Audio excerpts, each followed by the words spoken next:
നമ്മുടെ മാനാട്ടിലെ S A സൂര്യ പറയുന്ന പോലെ വന്ദ സുട്ട സത്ത റിപ്പീറ്റ്, വന്ദ സുട്ട സത്ത റിപ്പീറ്റ്, ആ ഒരു ടൈപ്പിലാണ് വരുന്നത്. നമ്മളെ ഈ ശാന്തിയുടെ ദിനേശ് നമ്മുടെ യൂട്യൂബിലൊക്കെ പറയുന്നത് അഴുക്ക ചെറുക്കൻ, ഓക്കെ, അഴുക്ക ചെറുക്കനാണ് ഈ പറയുന്നത് ലിറ്റർ എന്ന് പറയുന്നത്. കാരണം ബ്രിട്ടീഷ് ഒരു PR വർക്ക് 1919 മുതൽ അടുത്ത് തുടങ്ങി, ഓക്കെ, കാരണം അവർക്ക് കുറച്ച് നാളുകൂടെ ഇന്ത്യ ഭരിക്കണം.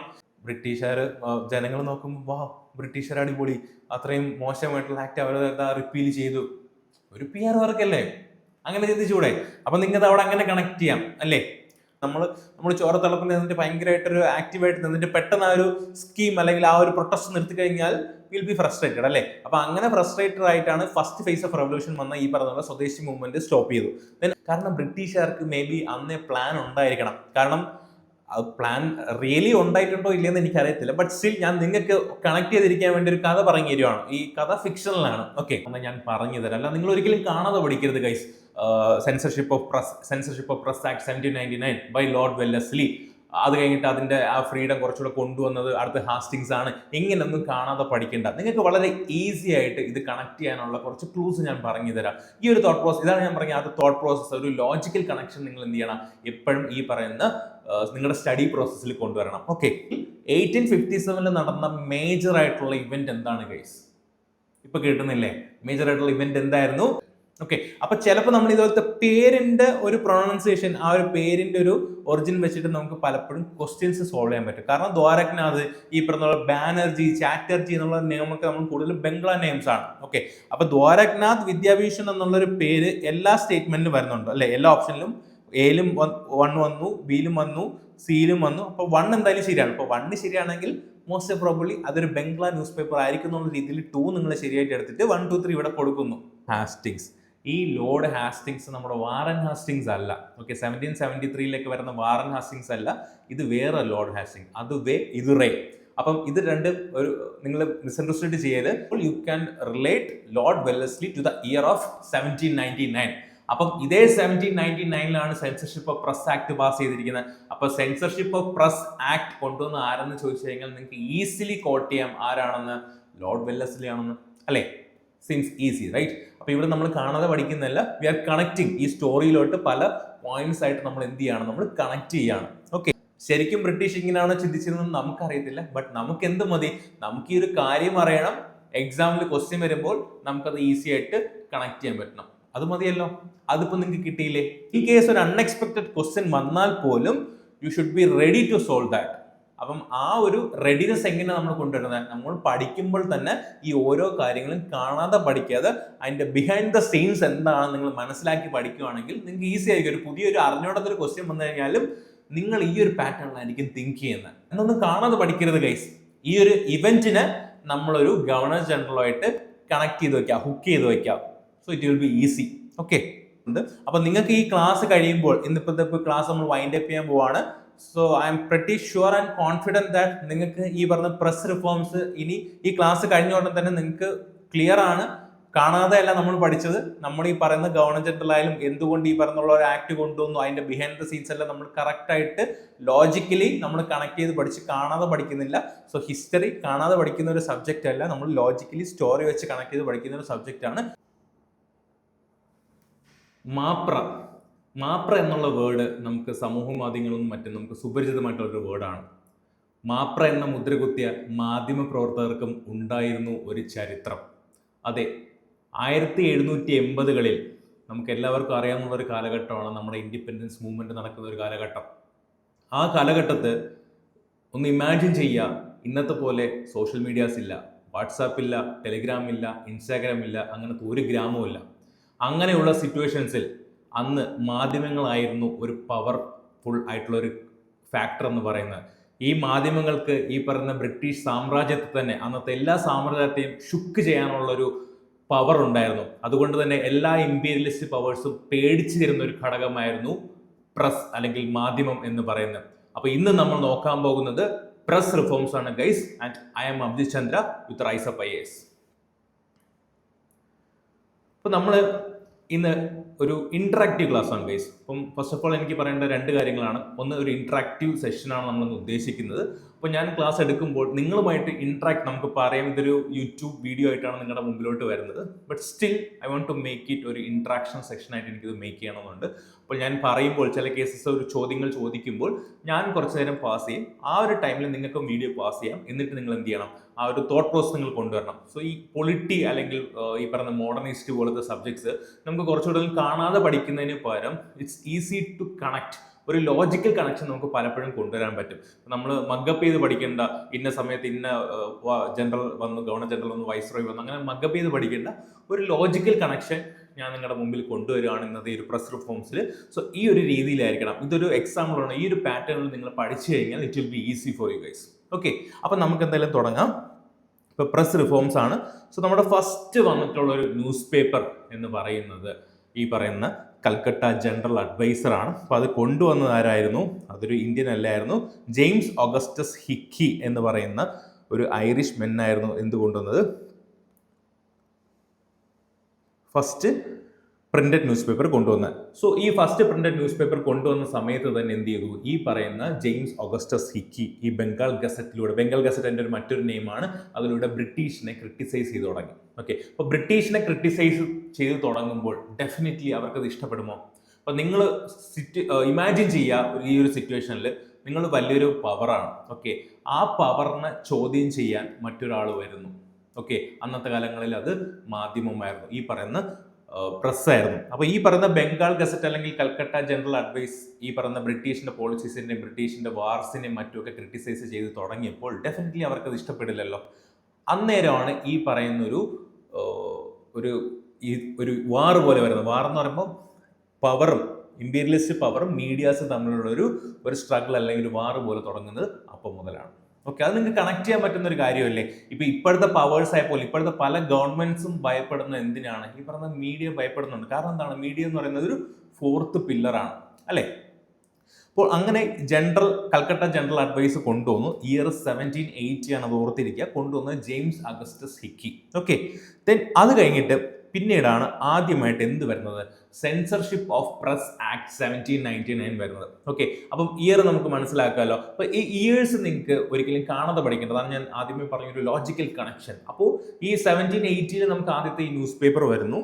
ഓക്കെ, 1780 വരുന്നു. ദെൻ അത് കഴിഞ്ഞിട്ട് എന്ത് വരുന്നു, ഈ പറഞ്ഞ സെൻസർഷിപ്പ് ഓഫ് പ്രസ് ആക്ട്. അപ്പം ഈ പറയുന്ന word censorship of press act എന്നുള്ളൊരു വേർഡിൽ നിന്ന് നിങ്ങൾക്ക് എന്ത് മനസ്സിലാകുന്നുണ്ട്? ഒന്ന് പോസ് ചെയ്തൊന്ന് ചിന്തിച്ചേ. ഈ ജസ്റ്റ് ഒരു വേർഡിൽ നിന്ന് നിങ്ങൾക്ക് എന്ത് മനസ്സിലാകുന്നുണ്ട്? സെൻസർഷിപ്പ്, സെൻസർ ചെയ്യപ്പെടുന്നു. ആരെ? പ്രസ്സിനെ സെൻസർ ചെയ്യപ്പെടുന്നു. അതല്ലേ സെൻസർഷിപ്പ് ഓഫ് പ്രസ് ആക്ട് എന്ന് പറയുന്നതിന്റെ ആ ഒരു ആക്ടിന്റെ ഒരു മെയിൻ ഉദ്ദേശം, മെയിൻ ഒബ്ജക്റ്റീവ് എന്ന് പറയുന്നത് ഡെഫിനറ്റ്ലി സെൻസർഷിപ്പ് ആയിരിക്കും അല്ലേ. അപ്പം ഇതിനകത്ത് നമ്മൾ ഇതിന്റെ ഡീറ്റെയിൽസിലോട്ട് കടക്കുന്നതിന് മുമ്പ് തന്നെ നമുക്ക് എന്ത് മനസ്സിലാകും, ഇതിന്റെ അകത്ത് എന്തായിരിക്കും വരുന്നത് നമുക്കൊരു ഐഡിയ കിട്ടും അല്ലെ. സെൻസർ എന്നുള്ളൊരു വേർഡിന്റെ മീനിങ് നമുക്ക് എല്ലാവർക്കും ഇപ്പോൾ സോഷ്യൽ മീഡിയയിലൂടെ നമുക്ക് മനസ്സിലാക്കാം. സിനിമയുടെ കേസിൽ മറ്റു ഒരുപാട് സെൻസർ കട്ടും മറ്റും വരുന്നുണ്ട്. അതുപോലെ തന്നെ ഈ മീഡിയയുടെ കേസിൽ അന്ന് കൊണ്ടുവന്നൊരു സെൻസർ കട്ടാണ് എന്തെന്ന് പറയുന്നത്, ഈ പറഞ്ഞ censorship of press act 1799. Okay, അപ്പോൾ ഇത് കൊണ്ടുവന്നത് ആരായിരുന്നു? ലോർഡ് വെല്ലസ്ലി ആയിരുന്നു. എന്തിനാണ് basically?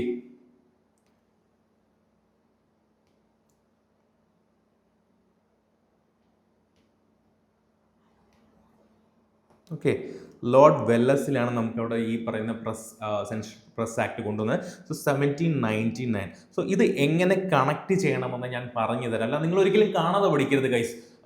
Censorship of press act 1799 by Lord Wellesley. അത് കഴിഞ്ഞിട്ട് അതിൻ്റെ ആ ഫ്രീഡം കുറച്ചുകൂടെ കൊണ്ടുവന്നത് അടുത്ത ഹാസ്റ്റിങ്സ് ആണ്. എങ്ങനെയൊന്നും കാണാതെ പഠിക്കേണ്ട. നിങ്ങൾക്ക് വളരെ ഈസി ആയിട്ട് ഇത് കണക്ട് ചെയ്യാനുള്ള കുറച്ച് ക്ലൂസ് ഞാൻ പറഞ്ഞു തരാം. ഈ ഒരു തോട്ട് പ്രോസസ്, ഇതാണ് ഞാൻ പറഞ്ഞത്, അത് തോട്ട് പ്രോസസ്, ഒരു ലോജിക്കൽ കണക്ഷൻ നിങ്ങൾ എന്ത് ചെയ്യണം, എപ്പോഴും ഈ പറയുന്ന നിങ്ങളുടെ സ്റ്റഡി പ്രോസസ്സിൽ കൊണ്ടുവരണം. ഓക്കെ, അപ്പോൾ ഈ പറഞ്ഞ censorship of press act, okay, ഇത് എന്തിനാണ് കൊണ്ടുവന്നത്? To restrict the French from spreading any news against the British government. ആ ഒരു കാലഘട്ടത്തിൽ നമുക്ക് വേൾഡ് ഹിസ്റ്ററിയിൽ പഠിച്ചിട്ടുണ്ടായിരിക്കും. ഇൻ കേസ് പഠിച്ചിട്ടില്ലെങ്കിലും ഇത്രയും ഓർത്തിരിക്കാം. ആ ഒരു കാലഘട്ടത്തിൽ ഈ പറഞ്ഞ ഫ്രഞ്ച് വാർസ്, അത് കഴിഞ്ഞിട്ട് 1803 ആ ഒരു ടൈമിൽ നെപ്പോളിയന്റെ വാർസും കാര്യങ്ങളൊക്കെ വരുന്നുണ്ട്. അപ്പോൾ ഈ വാർ വരുന്ന സമയത്ത് ഈ പറഞ്ഞ ബ്രിട്ടീഷ് ഗവൺമെന്റിനെതിരെ പറയാതിരിക്കാനും ഫ്രഞ്ച് ഗവൺമെന്റ് അതൊരു പ്രൊപ്പഗാൻഡ ആയിട്ട് യൂസ് ചെയ്തിരിക്കാനും ഒക്കെ ഒരു സെൻസർ കട്ട് വേണ്ടേ അല്ലേ. അപ്പോൾ ഒരു സെൻസർ കട്ട് വേണം. അപ്പോൾ അതിന് വേണ്ടിയിട്ട് കൂടെയാണ് എന്തുകൊണ്ടുവന്നത്, ഈ പറഞ്ഞ സെൻസർഷിപ്പ് ഓഫ് പ്രസ് ആക്ട് 1799 കൊണ്ടുവരുന്നത്. അത് നമുക്ക് ഈ പറഞ്ഞ ഫ്രഞ്ചുമായിട്ടുള്ള അന്നേരത്തുള്ള ഈ വാർസുമായിട്ട് നമുക്ക് എന്ത് ചെയ്യാം, ഇത് നമുക്ക് കണക്ട് ചെയ്യാം. ഓക്കെ, ദെൻ ഇതെന്താ മെയിൻ ആയിട്ട് പറഞ്ഞിട്ടുള്ളത്? It required the newspapers to carry the names of the printer, editor and proprietor in every issue. എല്ലാ ഇഷ്യൂവിലും എന്ത് ചെയ്യണം? ഈ പറയുന്ന പ്രസ്സിൽ ഇത് ആരാണ് പ്രിന്റ് ചെയ്തത്, ആരാണ് പബ്ലിഷ് ചെയ്തത്, ആ കാര്യങ്ങളൊക്കെ എന്ത് ചെയ്യണം? അത് ക്യാരി ചെയ്യണം. Then it required to submit for scrutiny all material meant for publication. ഇത് നിങ്ങൾക്ക് കാണാതെ പഠിക്കേണ്ട കാര്യമുണ്ടോ? ഒന്ന് ആലോചിച്ച് നോക്കുക. സെൻസർഷിപ്പ് എന്താ? ഇപ്പൊ നമ്മുടെ ഈ ഫിലിമിന്റെ കേസിൽ എന്താണ് സെൻസർഷിപ്പ്?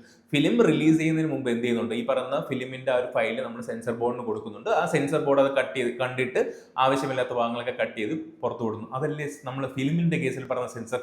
സെയിം കേസ് അപ്ലൈസ് ചെയ്യാം അല്ലേ? ഇവിടെ എന്താണ്? It required to submit all material for scrutiny. Okay, പബ്ലിക്കേഷനുള്ള മെറ്റീരിയൽസ് എന്ത് ചെയ്യുക? ഈ പറഞ്ഞ സ്ക്രൂട്ടിനിക്ക് വിധേയമാകണം. അത് കഴിഞ്ഞിട്ട് എന്ത് ചെയ്യും? സെൻസർ കട്ടെല്ലാം കഴിഞ്ഞിട്ട് അത് പബ്ലിഷ് ചെയ്യും. ആ ഒരു രീതിയിലാണ് ഇത് കൊണ്ടുവന്നിട്ടുള്ളത്. അത് നിങ്ങൾക്ക് കാണാതെ പഠിക്കണം. നിങ്ങൾക്ക് ലോജിക്കലി ഈ ഒരു സെൻസർഷിപ്പ് ഓഫ് പ്രസ് ആക്ട് എന്നുള്ളൊരു ആ ഒരു പേരിൽ നിന്ന് തന്നെ നിങ്ങൾക്ക് കണക്ട് ചെയ്തുകൂടെ? യെസ്. ദെൻ ഈ restrictions were relaxed under Lord Hastings. ഈ ലോർഡ് ഹാസ്റ്റിങ്സ് നമ്മുടെ വാറൻ ഹാസ്റ്റിങ്സ് അല്ല. ഓക്കെ, 1773 വരുന്ന വാറൻ ഹാസ്റ്റിങ്സ് അല്ല, ഇത് വേറെ ലോർഡ് ഹാസ്റ്റിങ്സ്.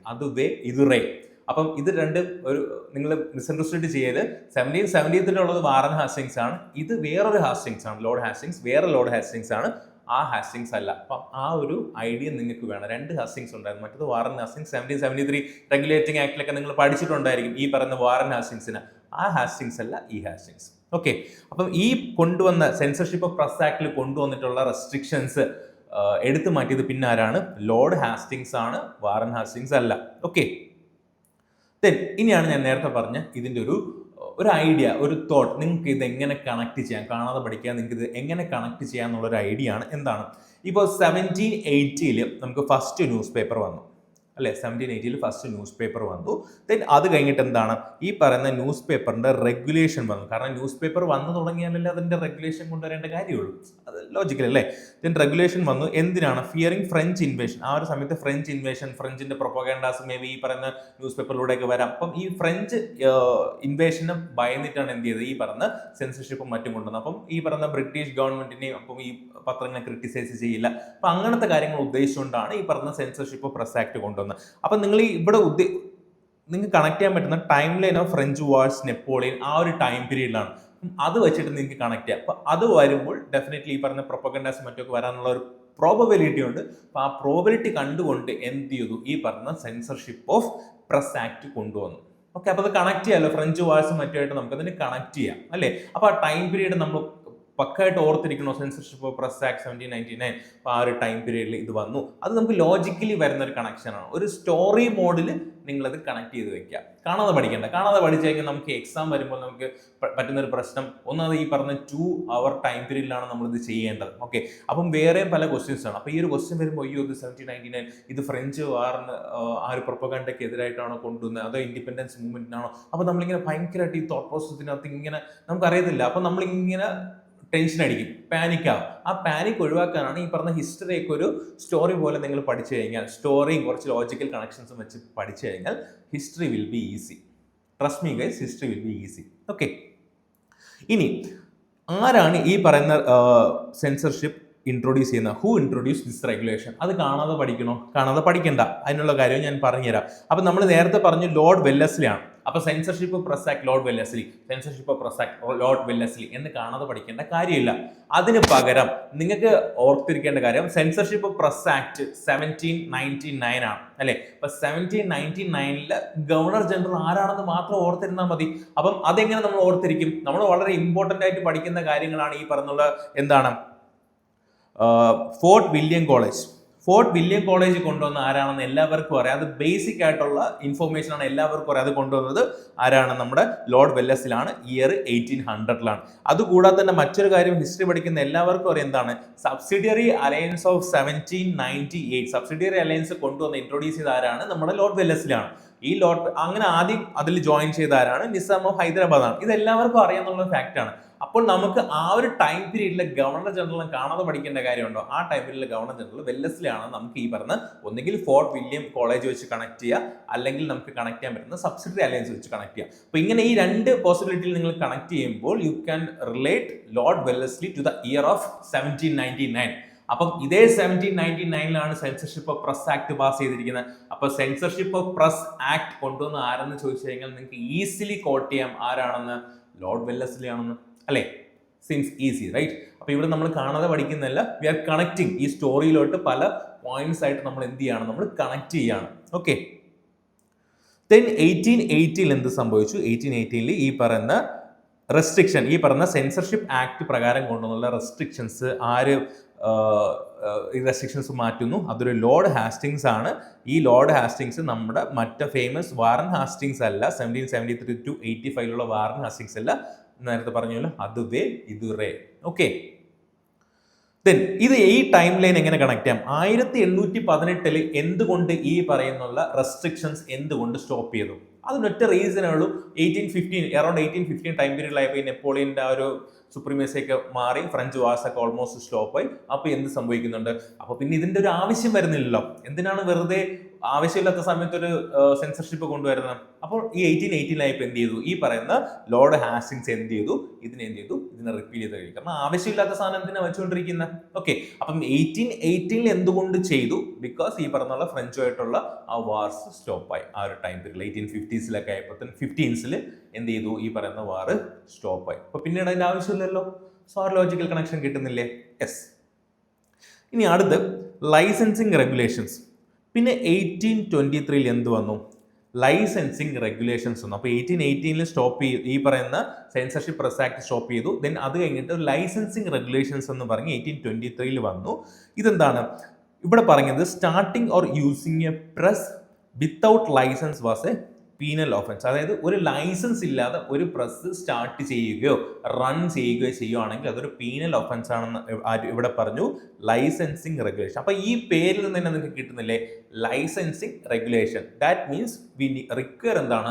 ലൈസൻസ് വേണം. ലൈസൻസിന്റെ റെഗുലേഷൻസിനെ പറ്റിയാണ് ഈ പറയുന്ന റെഗുലേഷൻസിൽ പറയുന്നത്. അപ്പം definitely will be needing a licence എന്തിന്? To start a press or to run a press. അതാണ് ഇവിടെ പറയുന്നത് ലൈസൻസിങ് റെഗുലേഷൻസ് 1823 പറയുന്നത്. അങ്ങനെ എന്ത് ചെയ്തു? ഈ പറഞ്ഞ രാജാറാം മോഹൻ റോയുടെ മീറത്തുൽ അക്ബർ എന്ത് ചെയ്തു?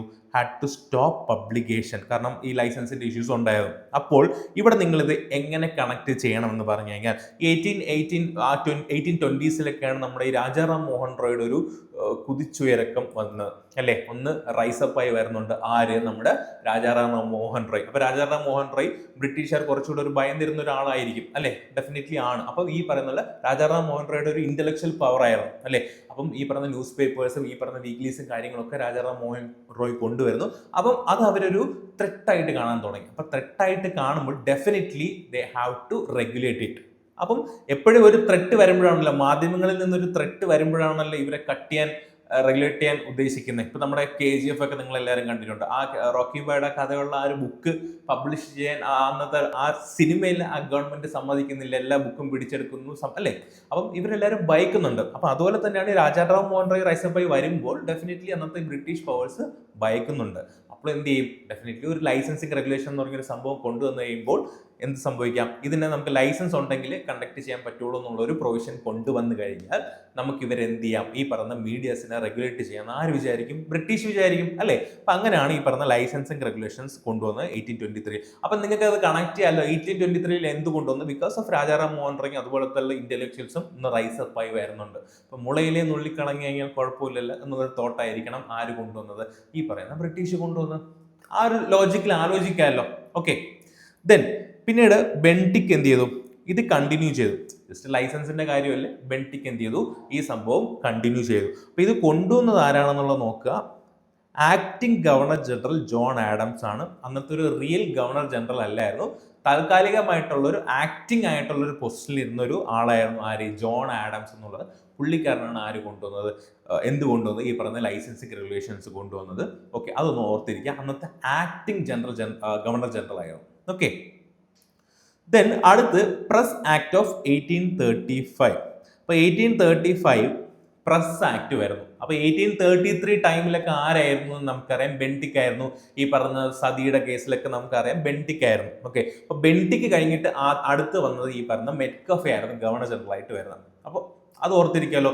സദ്യ വെച്ചിട്ട് നമുക്ക് കണക്ട് ചെയ്ത് ബെൻറ്റിക്ക് ഒരു 1830s ആ ഒരു ടൈം പീരീഡിലാണ് ബെൻറ്റിക്ക് വന്നത്. ദെൻ അത് കഴിഞ്ഞ് മെറ്റ്കഫെ വന്നു. മെറ്റ്കഫെ വളരെ ഫേമസ് ആയിട്ട് കൊണ്ടുവന്ന ഒരു ആക്ട് ആണ് മെറ്റ്കഫെ ആക്ട് അല്ലെങ്കിൽ പ്രസ് ആക്ട് ഓഫ് 1835. അപ്പോൾ മെറ്റ്കഫയുടെ ടൈം പീരീഡ് നമ്മൾ എങ്ങനെ ആലോചിച്ചിരിക്കും എന്ന് പറയുന്നത് ഈ പറയുന്ന പർട്ടിക്കുലർ ആക്ട് വെച്ചിട്ടാണ്.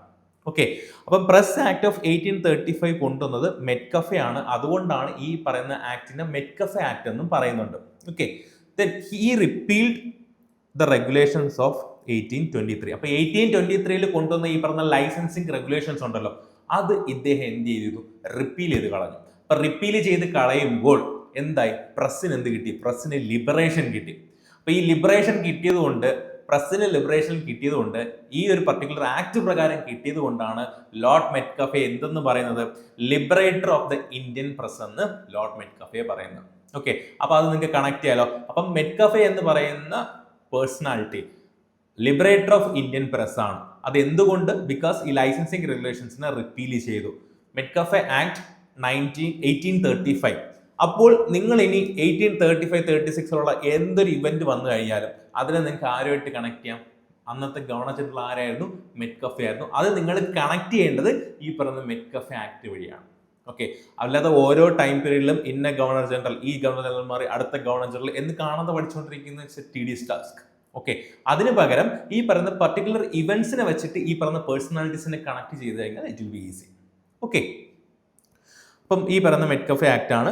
എന്താ പറയുക? പക്ഷെ ഒരു കാര്യം പറഞ്ഞു, എന്താണ്? The act wanted publishers to give declaration about the place and premises of the publication. എന്ത് ചെയ്യണം? ഈ പറയുന്ന എവിടെയാണ് ഇത് പബ്ലിഷ് ചെയ്യുന്ന ആ പ്രെമിസസ് എവിടെയാണെന്ന് എന്ത് ചെയ്യണം? അതൊന്ന് രജിസ്റ്റർ ചെയ്യണം. ഓക്കെ, പക്ഷെ ലൈസൻസും കാര്യങ്ങളൊന്നും വേണ്ട. ഈ പറയുന്ന, കാരണം എവിടെയാണ് എന്താണെന്നൊക്കെ നമുക്ക് അറിയണ്ടേ? ഈ പറയുന്ന ഓരോ പത്രങ്ങളും അത് എവിടെയാണ് വർക്ക് ചെയ്യുന്നത്, എന്താണ് വർക്ക് ചെയ്യുന്നത്, ഒരു അഡ്മിനിസ്ട്രേറ്റീവ് ഈസിനെസ്സിന് വേണ്ടിയിട്ടുള്ള ഒരു കാര്യമാണ്. എവിടെയാണ് ഓരോ കാര്യങ്ങളും നമ്മൾ അറിഞ്ഞിരിക്കണ്ടേ, അല്ലേ? അപ്പം അത് ഡിക്ലെയർ ചെയ്യണമെന്ന് പറഞ്ഞു. ഈ ആക്ട് എന്ത് ചെയ്തു? It positively impacted the growth of press as many news papers started publishing. അപ്പൊ എന്ത് ചെയ്തു? ഈ പറയുന്ന ഒരു ആക്ട് വന്നു, ഈ പറയുന്ന പ്രസ് ആക്ട് വന്നു, Liberator of the Indian press എന്ന് മെറ്റ്കഫെ പറഞ്ഞു. അപ്പോൾ എന്ത് സംഭവിച്ചു? ഒരുപാട് ആൾക്കാർക്ക് ഇതൊരു പ്രചോദനം വന്നു. ഓക്കെ, അപ്പം ഒരുപാട് പത്രങ്ങൾ വന്നു, ഒരുപാട് ആൾക്കാർ പുതിയ പുതിയ പത്രങ്ങൾ ഫോം ചെയ്തു, മീഡിയ ഫോം ചെയ്തു, പ്രസ് ഫോം ചെയ്തു, പാംഫ്ലെറ്റ്, ഈ പറഞ്ഞ ന്യൂസ് പേപ്പർ, വീക്കിലി, അങ്ങനെ ഒരുപാട് കാര്യങ്ങൾ ബൂം ചെയ്യാൻ തുടങ്ങി. പ്രസിന്റെ ഒരു ബൂം എന്ന് നമുക്ക് വേണമെങ്കിൽ ആ ഒരു ടൈം പീരീഡിൽ പറയാം. കാരണം ഒരാൾ വന്നിട്ട് മെറ്റ്കഫെ എന്നുള്ള ഒരു പേഴ്സൺ വന്നിട്ട് ഇതിന് ലിബറേറ്റ് ചെയ്തു. ആ ലൈസൻസ് റെഗുലേഷൻ ഒന്നും വേണ്ട, ജസ്റ്റ് നിങ്ങൾ എവിടെയാണ് ഇത് പബ്ലിഷ് ചെയ്യുന്ന, പ്രിന്റ് ചെയ്യുന്നുള്ള കാര്യം, ആ ഒരു പ്രമിസസും കാര്യങ്ങൾ രജിസ്റ്റർ ചെയ്താൽ മതി. അപ്പം ഡെഫിനറ്റ്ലി ഈ പറഞ്ഞ ആൾക്കാർക്ക് എന്താണ്? കുറച്ച് കൂടുതൽ പ്രചോദനം കിട്ടുന്നുണ്ട്. അപ്പം നിങ്ങൾ എല്ലാവരും അവിടുത്തെ ആൾക്കാരെല്ലാം എന്ത് ചെയ്തു? ഓരോരോ പത്രങ്ങൾ തുടങ്ങാൻ തുടങ്ങി. ഓക്കെ, അത് ഈ 1835 ശേഷമാണ്. ഓക്കെ, അപ്പോൾ അത് നിങ്ങൾക്ക് കണക്ട് ചെയ്യാലോ. ആ ടൈം പീരീഡും ഇതും വെച്ചിട്ട് നിങ്ങൾക്ക് അവിടെ കണക്ട് ചെയ്യാൻ പറ്റുന്നുണ്ട്. ദെൻ അടുത്ത് moving to the next, licensing act of 1857. അപ്പോൾ ലൈസൻസിങ് ആക്ട് ഓഫ് 1857. അപ്പോൾ നിങ്ങൾ ഇവിടെ തിങ്ക് ചെയ്യുക ഗൈസ്, എന്തുകൊണ്ട് ഈ പറഞ്ഞുള്ള ലൈസൻസിങ് ആക്ട് ഓഫ് 1857 കൊണ്ടുവന്നു? അപ്പോൾ ഇവിടെ നിങ്ങൾ ചിന്തിക്കേണ്ട കാര്യം, ഒന്ന്, ഈ ആക്ടിന്റെ മെയിൻ ഒബ്ജക്റ്റീവ് എന്താണ്? നിങ്ങളിപ്പോൾ ചിന്തിക്കുക. രണ്ട്, ഇതെന്തുകൊണ്ട് 1857 കൊണ്ടുവന്നു? നിങ്ങളിപ്പോൾ ചിന്തിക്കുക. ചിന്തിച്ചിട്ട് കിട്ടുന്നുണ്ടോ? കുറേ പേർക്കെങ്കിലും കണക്ട് ചെയ്യാൻ പറ്റുന്നുണ്ടായിരിക്കും. ഇൻ കേസ് നിങ്ങൾക്ക് ഇത് കണക്ട് ചെയ്യാൻ പറ്റുന്നുണ്ടെങ്കിൽ 1857 നടന്ന മേജർ ആയിട്ടുള്ള ഇവന്റ് എന്താണ് ഗൈസ്? ഇപ്പൊ കിട്ടുന്നില്ലേ? മേജർ ആയിട്ടുള്ള ഇവന്റ് എന്തായിരുന്നു? നമ്മുടെ റിവോൾട്ട് ഓഫ് 1857. ഈ റിവോൾട്ട് വന്നു കഴിഞ്ഞതിന് ശേഷം ആ സമയത്ത് ബ്രിട്ടീഷുകാർക്ക് ഇന്ത്യക്കാരോട് കുറച്ചുകൂടെ ദേഷ്യം വരുന്നുണ്ട്. ഈ റിവോൾട്ടിന് ഒരുപാട് പ്രസ് ഹെൽപ്പ് ചെയ്തിട്ടുണ്ട്. ഓക്കെ, അപ്പോൾ definitely there will be regulations, അല്ലേ? Definitely there will be regulations. അങ്ങനെയാണ് എന്ത് വന്നത്? ഈ പറഞ്ഞുള്ള ലൈസൻസിങ് ആക്ട് ഓഫ് 1857 വന്നത്. ഇപ്പൊ നിങ്ങൾക്ക് കണക്ട് ചെയ്യാൻ പറ്റുന്നുണ്ടല്ലോ. അപ്പോൾ ഈ പേരിൽ നിന്ന് തന്നെ, ലൈസൻസിങ് ആക്ട് എന്നുള്ള പേരിൽ നിന്ന് തന്നെ നിങ്ങൾക്ക് മനസ്സിലാകും ഡെഫിനറ്റ്ലി ലൈസൻസിന്റെ റിക്വയർമെന്റ് വരുന്നുണ്ടായിരിക്കും. പിന്നെ 1857 എന്തുകൊണ്ട് വന്നു? ആ ലോജിക്കൽ കണക്ഷൻ നിങ്ങൾക്ക് കിട്ടുന്നുണ്ട്. പിന്നെ 1857 ഗവർണർ ജനറൽ ആരാണെന്ന് നിങ്ങൾക്ക് എല്ലാവർക്കും അറിയാം. ഓക്കെ, കാരണം 1856 വരെയാണ് ആരുണ്ടായിരുന്നത്? നമ്മുടെ ഡാൽഹൗസി ഉണ്ടായിരുന്നത്. അത് കഴിഞ്ഞിട്ട് റിവോൾട്ട് വന്നപ്പം അതിനെ നേരിടേണ്ടി വന്ന ആരാണ്? നമ്മുടെ ലോർഡ് കാനിങ് ആണ്.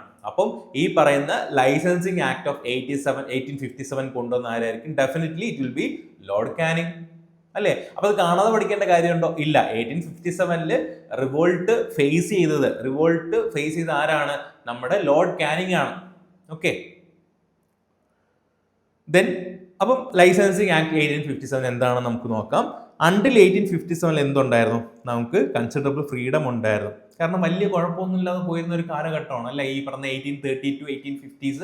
വലിയ കുഴപ്പങ്ങളൊന്നുമില്ല. ചെറിയ ചെറിയ ഈ പറഞ്ഞ പെസന്റും ഈ പറഞ്ഞ ട്രൈബൽ റിവോൾട്ട്സ് ഒഴിച്ചു കഴിഞ്ഞാൽ വലിയ രീതിയിൽ കുഴപ്പങ്ങളൊന്നും ഇല്ലാതെ പോയിക്കൊണ്ടിരുന്നതാണ്.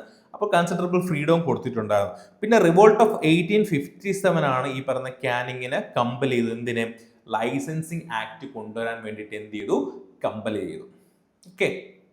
Then it reserved the right to grant and revoke license. Right to ഗ്രാൻഡും അതിനെ റിവോക്ക് ചെയ്യാനുള്ള പവർ ആർക്കുണ്ടായിരുന്നു? അപ്പുറത്തെ ഗവൺമെന്റിനുണ്ടായിരുന്നു. The government was given the authority to prohibit the publication of any newspaper or book. എന്ത് ചെയ്തു? ഏതൊരു പബ്ലിക്കേഷൻ ആയാലും പ്രൊഹിബിറ്റ് ചെയ്യാനുള്ള പവർ കൊടുത്തു. ലൈസൻസ് ഗ്രാൻഡ് ചെയ്യാനുള്ള പവറും കൊടുത്തു. ലൈസൻസ് റിവോക്ക് ചെയ്യാനുള്ള പവറും കൊടുത്തു. പിന്നെന്താണ്? ഈ പറയുന്ന ആക്ടിൽ തന്നെ പറഞ്ഞിട്ടുണ്ടായിരുന്നു എന്താണ്? ഇത് 1 വർഷത്തേക്കേ വരുന്നുള്ളൂ. അതുകൊണ്ട് ഈ ആക്ട് എന്ത് ചെയ്തു? ലാപ്സ് ചെയ്തു 1858.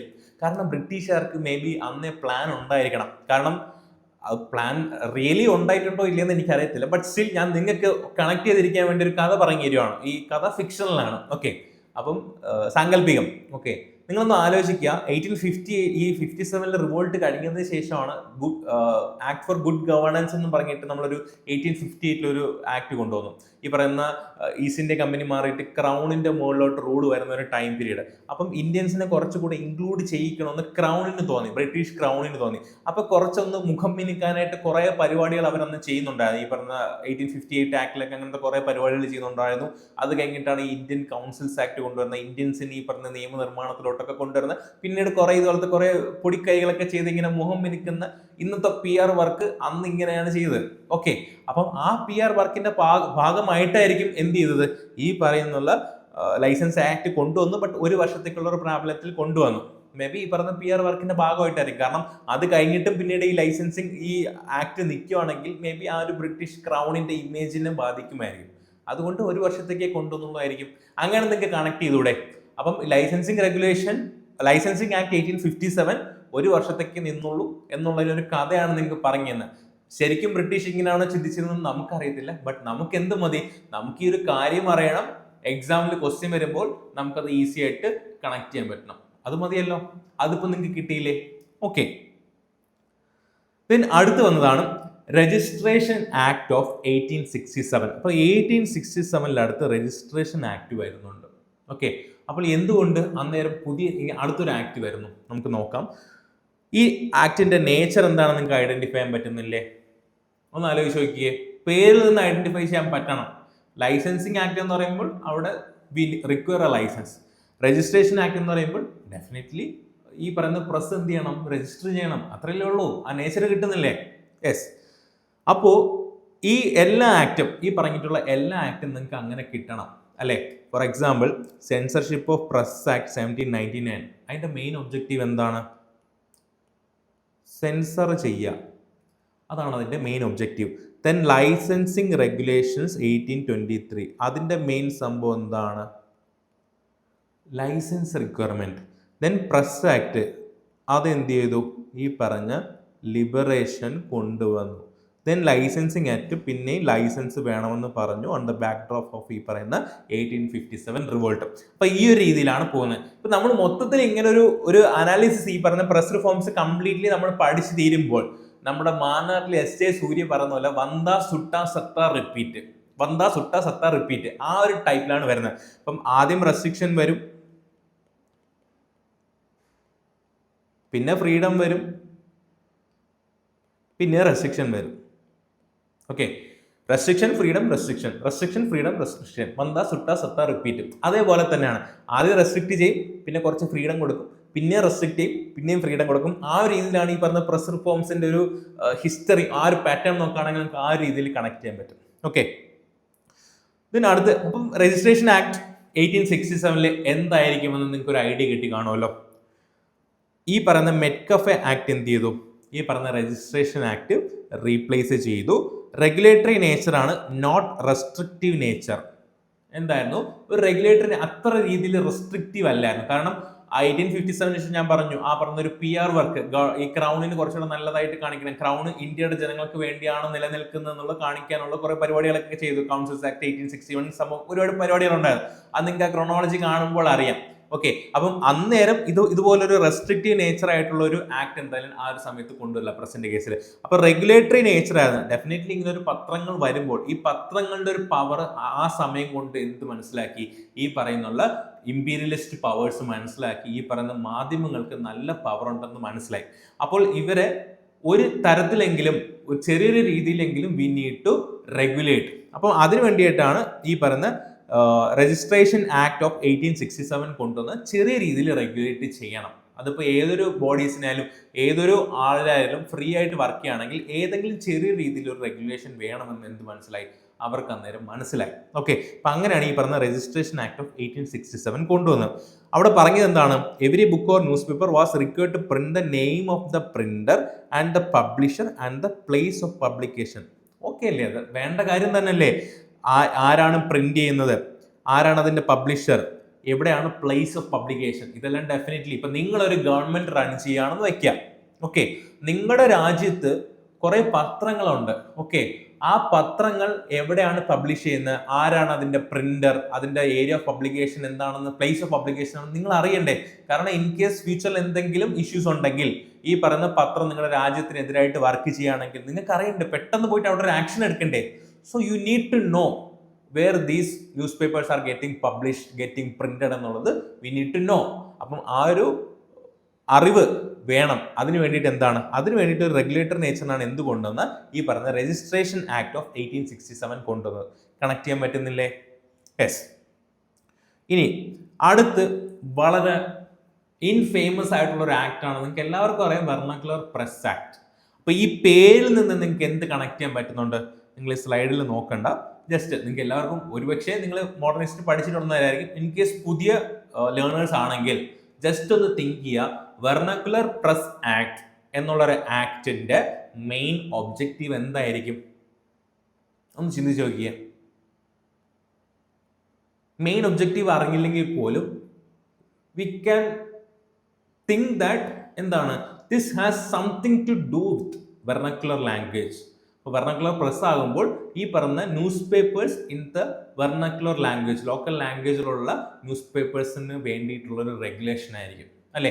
അത്രയും തിങ്ക് ചെയ്യാൻ പറ്റുന്നുണ്ടല്ലോ, അത് വേണം. കാരണം ഈ പറയുന്ന വേർഡ്സ് നമ്മൾ എന്ത് ചെയ്യാം, ഈ വേർഡ്സിനെ നമ്മളൊന്ന് അനലൈസ് ചെയ്തിട്ട് അതിന്റെ മെയിൻ ഒബ്ജക്റ്റീവ് നമുക്ക് ഈസി ആയിട്ട് മനസ്സിലാക്കാൻ പറ്റുന്നില്ലേ? ഇതൊക്കെ നമ്മൾ പഠിക്കുന്ന ആക്ട്സ് ആണ്. ഓക്കെ, ഈ പറയുന്ന വെർണക്കുലർ പ്രസ് ആയാലും പ്രസ് ആക്ട് ആയാലും ഈ പറയുന്ന പല ആക്ട് ആയാലും ആംസ് ആക്ടും പല ആക്ടുകളും നമ്മൾ പഠിക്കുന്നുണ്ട്. ഇൻ കേസ് നിങ്ങൾക്ക് പഠിക്കാത്ത, കാരണം നമുക്ക് ഒരിക്കലും എക്സ്പെക്ട് ചെയ്യാൻ പറ്റില്ല, UPSC ആയാലും PSC ആയാലും ഒരു ചോദ്യം ചോദിക്കുമ്പോൾ അത് കറക്റ്റ് നമ്മൾ പഠിച്ചതിൽ നിന്നാണ് വരണമെന്ന് നമുക്ക് എക്സ്പെക്ട് ചെയ്യാൻ പറ്റില്ല.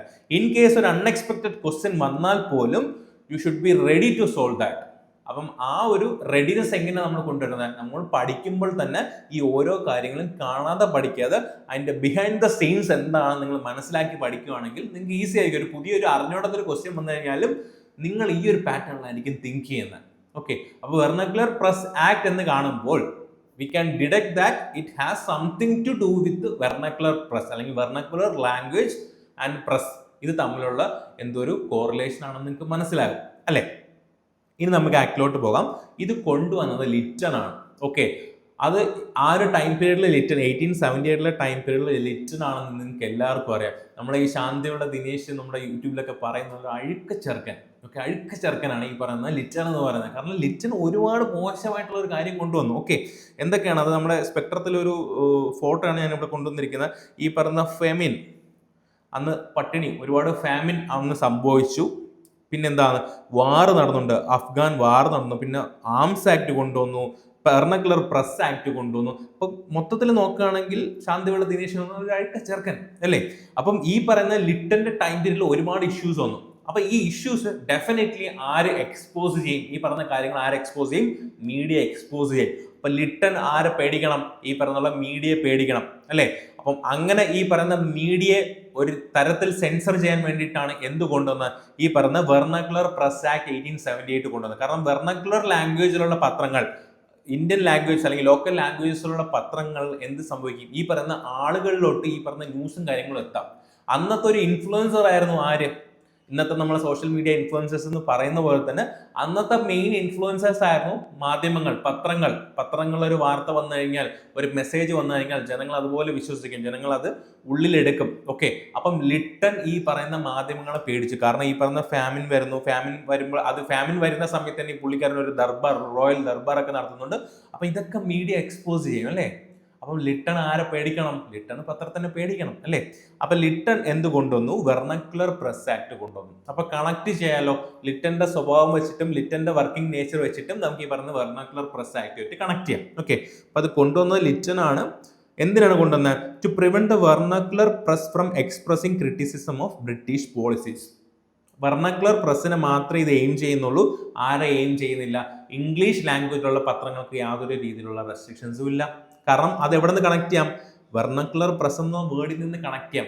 ഇംഗ്ലീഷ് ലാംഗ്വേജിനെയും വെർണക്കുലർ ലാംഗ്വേജിനെയും ഒരുപോലെയാണ് ഈ പറയുന്നുള്ള ആക്ട് റെഗുലേറ്റ് ചെയ്യണമെങ്കിൽ ആക്ടിന്റെ നെയിം വേറെ ആയിരിക്കില്ലേ? Press act 1878 എന്നായിക്കൂടെ? അപ്പൊ അവിടെ എന്താണ് വെർണക്കുലർ പ്രസ് ആക്ട് 1878 എന്ന് വന്നത്? അപ്പൊ definitely it has something to do with vernacular press only, not English press. അപ്പൊ അവിടെ എന്ത് ചെയ്യുന്നില്ല? ഈ പറയുന്ന റെസ്ട്രിക്ഷൻസ് ഇംഗ്ലീഷ് പ്രസ്സസിൽ എന്ത് ചെയ്യുന്നില്ല? ഇംഗ്ലീഷ് പ്രസ്സിന് ബാധിക്കുന്നില്ല. Okay, then under the act എന്താണ്? District magistrate was authorised to demand a copy of an Indian newspaper. ആ ഈ ഒരു സ്റ്റേറ്റ്മെന്റ് വന്നു കഴിഞ്ഞാൽ നിങ്ങൾക്ക് കണക്ട് ചെയ്യാൻ പറ്റും. ഒരു ബേസിക് ആയിട്ടുള്ള സംഭവമല്ല, ഇത്രയും വലിയൊരു ആക്ട് കൊണ്ടുവന്നു. അത് ഈ പറഞ്ഞ വെർണക്കുലർ പ്രസ്സിനെ സെൻസർ ചെയ്യാനായിട്ട് കൊണ്ടുവരുന്ന ഒരു ആക്ട് ആണ്. അപ്പോൾ ഡിസ്ട്രിക്ട് മജിസ്ട്രേറ്റിന് ഡെഫിനറ്റ്ലി ഒരു കോപ്പി ചോദിക്കാനുള്ള പവർ കാണും അല്ലേ? അത് കാണാതെ പഠിക്കേണ്ട. ക്വസ്റ്റ്യൻ്റെ ഒരു സ്റ്റേറ്റ്മെന്റ് വന്നു കഴിഞ്ഞാൽ നിങ്ങൾക്ക് ഈസിലി അത് കണക്ട് ചെയ്യാൻ പറ്റും അല്ലേ?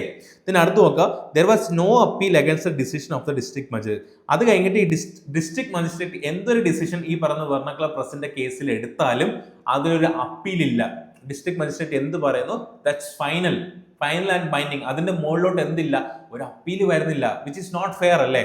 അപ്പം അത് കൊണ്ടുവന്ന ഏതാണ്? ഈ പറഞ്ഞ വെർണക്കുലർ പ്രസ് ആക്ടിൽ അങ്ങനെ ഒരു ക്ലോസ് ഉണ്ടായിരുന്നു, ഒരു അപ്പീലും വരുന്നില്ല, which is very bad and unfair അല്ലേ?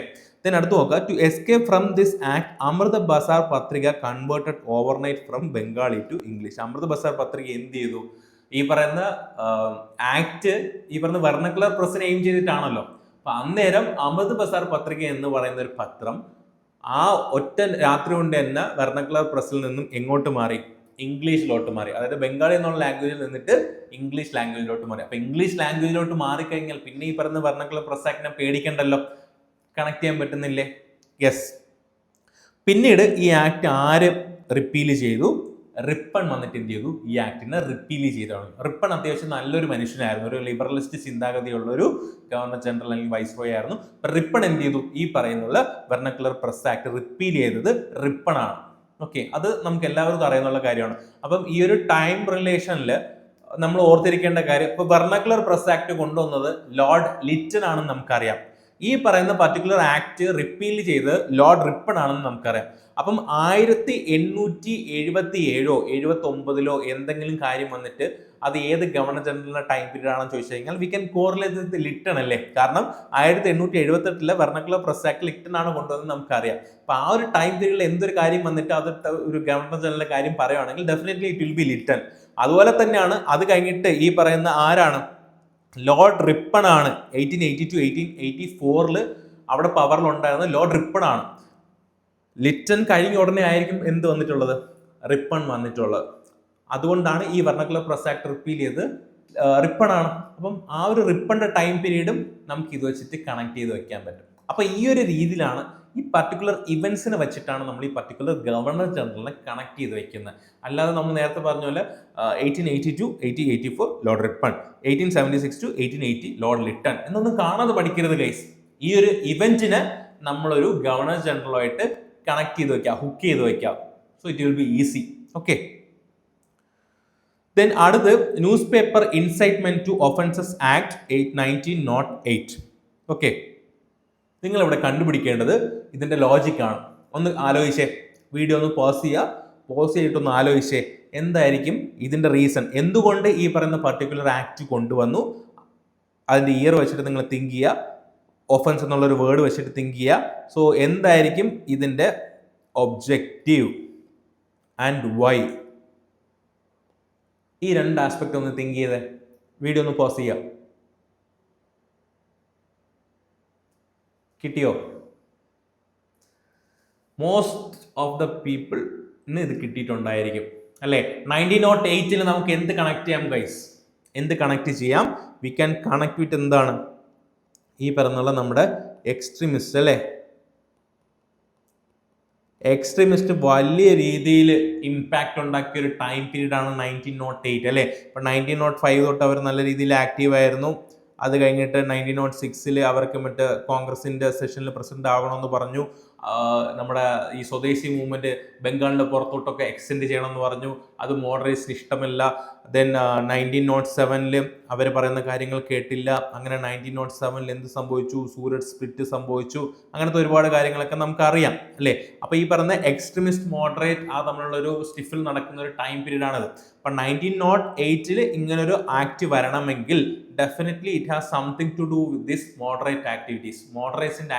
മോഡറേറ്റ്സ് അല്ല സോറി, എക്സ്ട്രീമിസ്റ്റിന്റെ ആക്ടിവിറ്റീസ് ആയിട്ട് ഒരു കണക്ഷൻ ഉണ്ടായിരിക്കണം അല്ലെ? എന്നിട്ട് അവിടെ ഇതിന്റെ പേരെന്താണ്? Newspaper incitement to offences act. കുറ്റം ചെയ്യാൻ പ്രേരിപ്പിക്കുക, അതാണ് ഇൻസൈറ്റ്മെന്റ് ടു ഒഫൻസസ് ആക്ട്. അപ്പം അന്നേരത്തുള്ള സമയത്ത് ഈ പറയുന്ന ഒഫൻസസ് ചെയ്യാൻ പ്രേരിപ്പിക്കുന്നത് ആരായിരിക്കും? ഡെഫിനറ്റ്ലി എക്സ്ട്രീമിസ്റ്റ് ആയിരിക്കും അല്ലെ? ഒഫൻസസ് ചെയ്യാൻ അവരുടെ പത്രപ്രവർത്തനത്തിലൂടെ ബ്രിട്ടീഷിനെതിരെ വർക്ക് ചെയ്യുക, ബ്രിട്ടീഷിനെതിരെ ആക്ട് ചെയ്യുക, ബ്രിട്ടീഷിനെ കല്ലെറിയുക, ബ്രിട്ടീഷിനെ വെടിവെക്കുക എന്നുള്ള കുറെ സംഭവങ്ങളൊക്കെ സംഭവിക്കാം അല്ലെ? അപ്പം അതൊരിക്കലും മോഡറേറ്റ്സ് പറയില്ല. അത് പറയുന്ന ആരായിരിക്കും? ഡെഫിനറ്റ്ലി എക്സ്ട്രീമിസ്റ്റ് ആയിരിക്കും. അപ്പോൾ ഇൻസൈറ്റ്മെന്റ് ടു ഒഫൻസസ് ആക്ട് ന്യൂസ് പേപ്പറിന്റെ കേസിൽ 1908 വന്ന് it has something to do with extremist എന്നുള്ളത് നമുക്ക് അവിടെ കണക്ട് ചെയ്യാൻ പറ്റുന്നുണ്ടല്ലോ. ആൻഡ് അതിന്റെ ഒരു മെയിൻ ഒബ്ജക്റ്റീവ് എന്താണെന്ന് നമുക്ക് കണക്ട് ചെയ്യാൻ പറ്റുന്നുണ്ടല്ലോ. Definitely right. എന്താണ്? It was enacted against the adverse comments of extremist nationalist in the newspapers against the government. നമുക്ക് ഈസി ആയിട്ട് നമ്മളത് ഓൾറെഡി കണക്ട് ചെയ്തു. ഈ ഒരു സ്ലൈഡ് കാണുന്ന മുമ്പ് തന്നെ നിങ്ങൾക്ക് അത് കണക്ട് ചെയ്യാൻ പറ്റി അല്ലേ? Then district magistrate could forfeit any publishing house or printing news paper that could instigate political violence and acts of murder. എന്താണ്? ഡിസ്ട്രിക്ട് മജിസ്ട്രേറ്റ് എന്ത് ചെയ്യാം? ഈ പറയുന്ന പോലെ പബ്ലിഷിംഗ് ഹൗസിന് ഫോർഫീറ്റ് ചെയ്യോ അല്ലെങ്കിൽ പ്രിന്റിംഗ് ന്യൂസ് പേപ്പേഴ്സിന് ഫോർഫീറ്റ് ചെയ്യോ, തടയോ, പ്രൊഹിബിറ്റ് ചെയ്യോ, എന്ത് വേണോ ചെയ്യാനുള്ള പവർ ഉണ്ട്. എന്ത് ചെയ്യണം? ഈ പറയുന്ന പൊളിറ്റിക്കൽ വയലൻസിനും ആക്ട്സ് ഓഫ് മർഡേഴ്സിനും ഇവർ പ്രൊമോട്ട് ചെയ്ത് കഴിഞ്ഞാൽ, ഇൻസൈറ്റ് ചെയ്ത് കഴിഞ്ഞാൽ ഇവരെന്ത് ചെയ്യാം? ഫോർഫീറ്റ് ചെയ്യാം എന്നുള്ളൊരു പവർ ആർക്ക് കൊടുത്തു? ഡിസ്ട്രിക്ട് മജിസ്ട്രേറ്റിന് കൊടുത്തു. അത് ഡെഫിനറ്റ്ലി ലോജിക്കൽ അല്ലേ? ഇപ്പൊ നമ്മൾ ഒഫൻസിനെ ഇൻസൈറ്റ് ചെയ്ത് കഴിഞ്ഞാൽ, പ്രേരിപ്പിച്ചു കഴിഞ്ഞാൽ ആ പറഞ്ഞ പത്രത്തിന് എന്ത് ചെയ്യണം?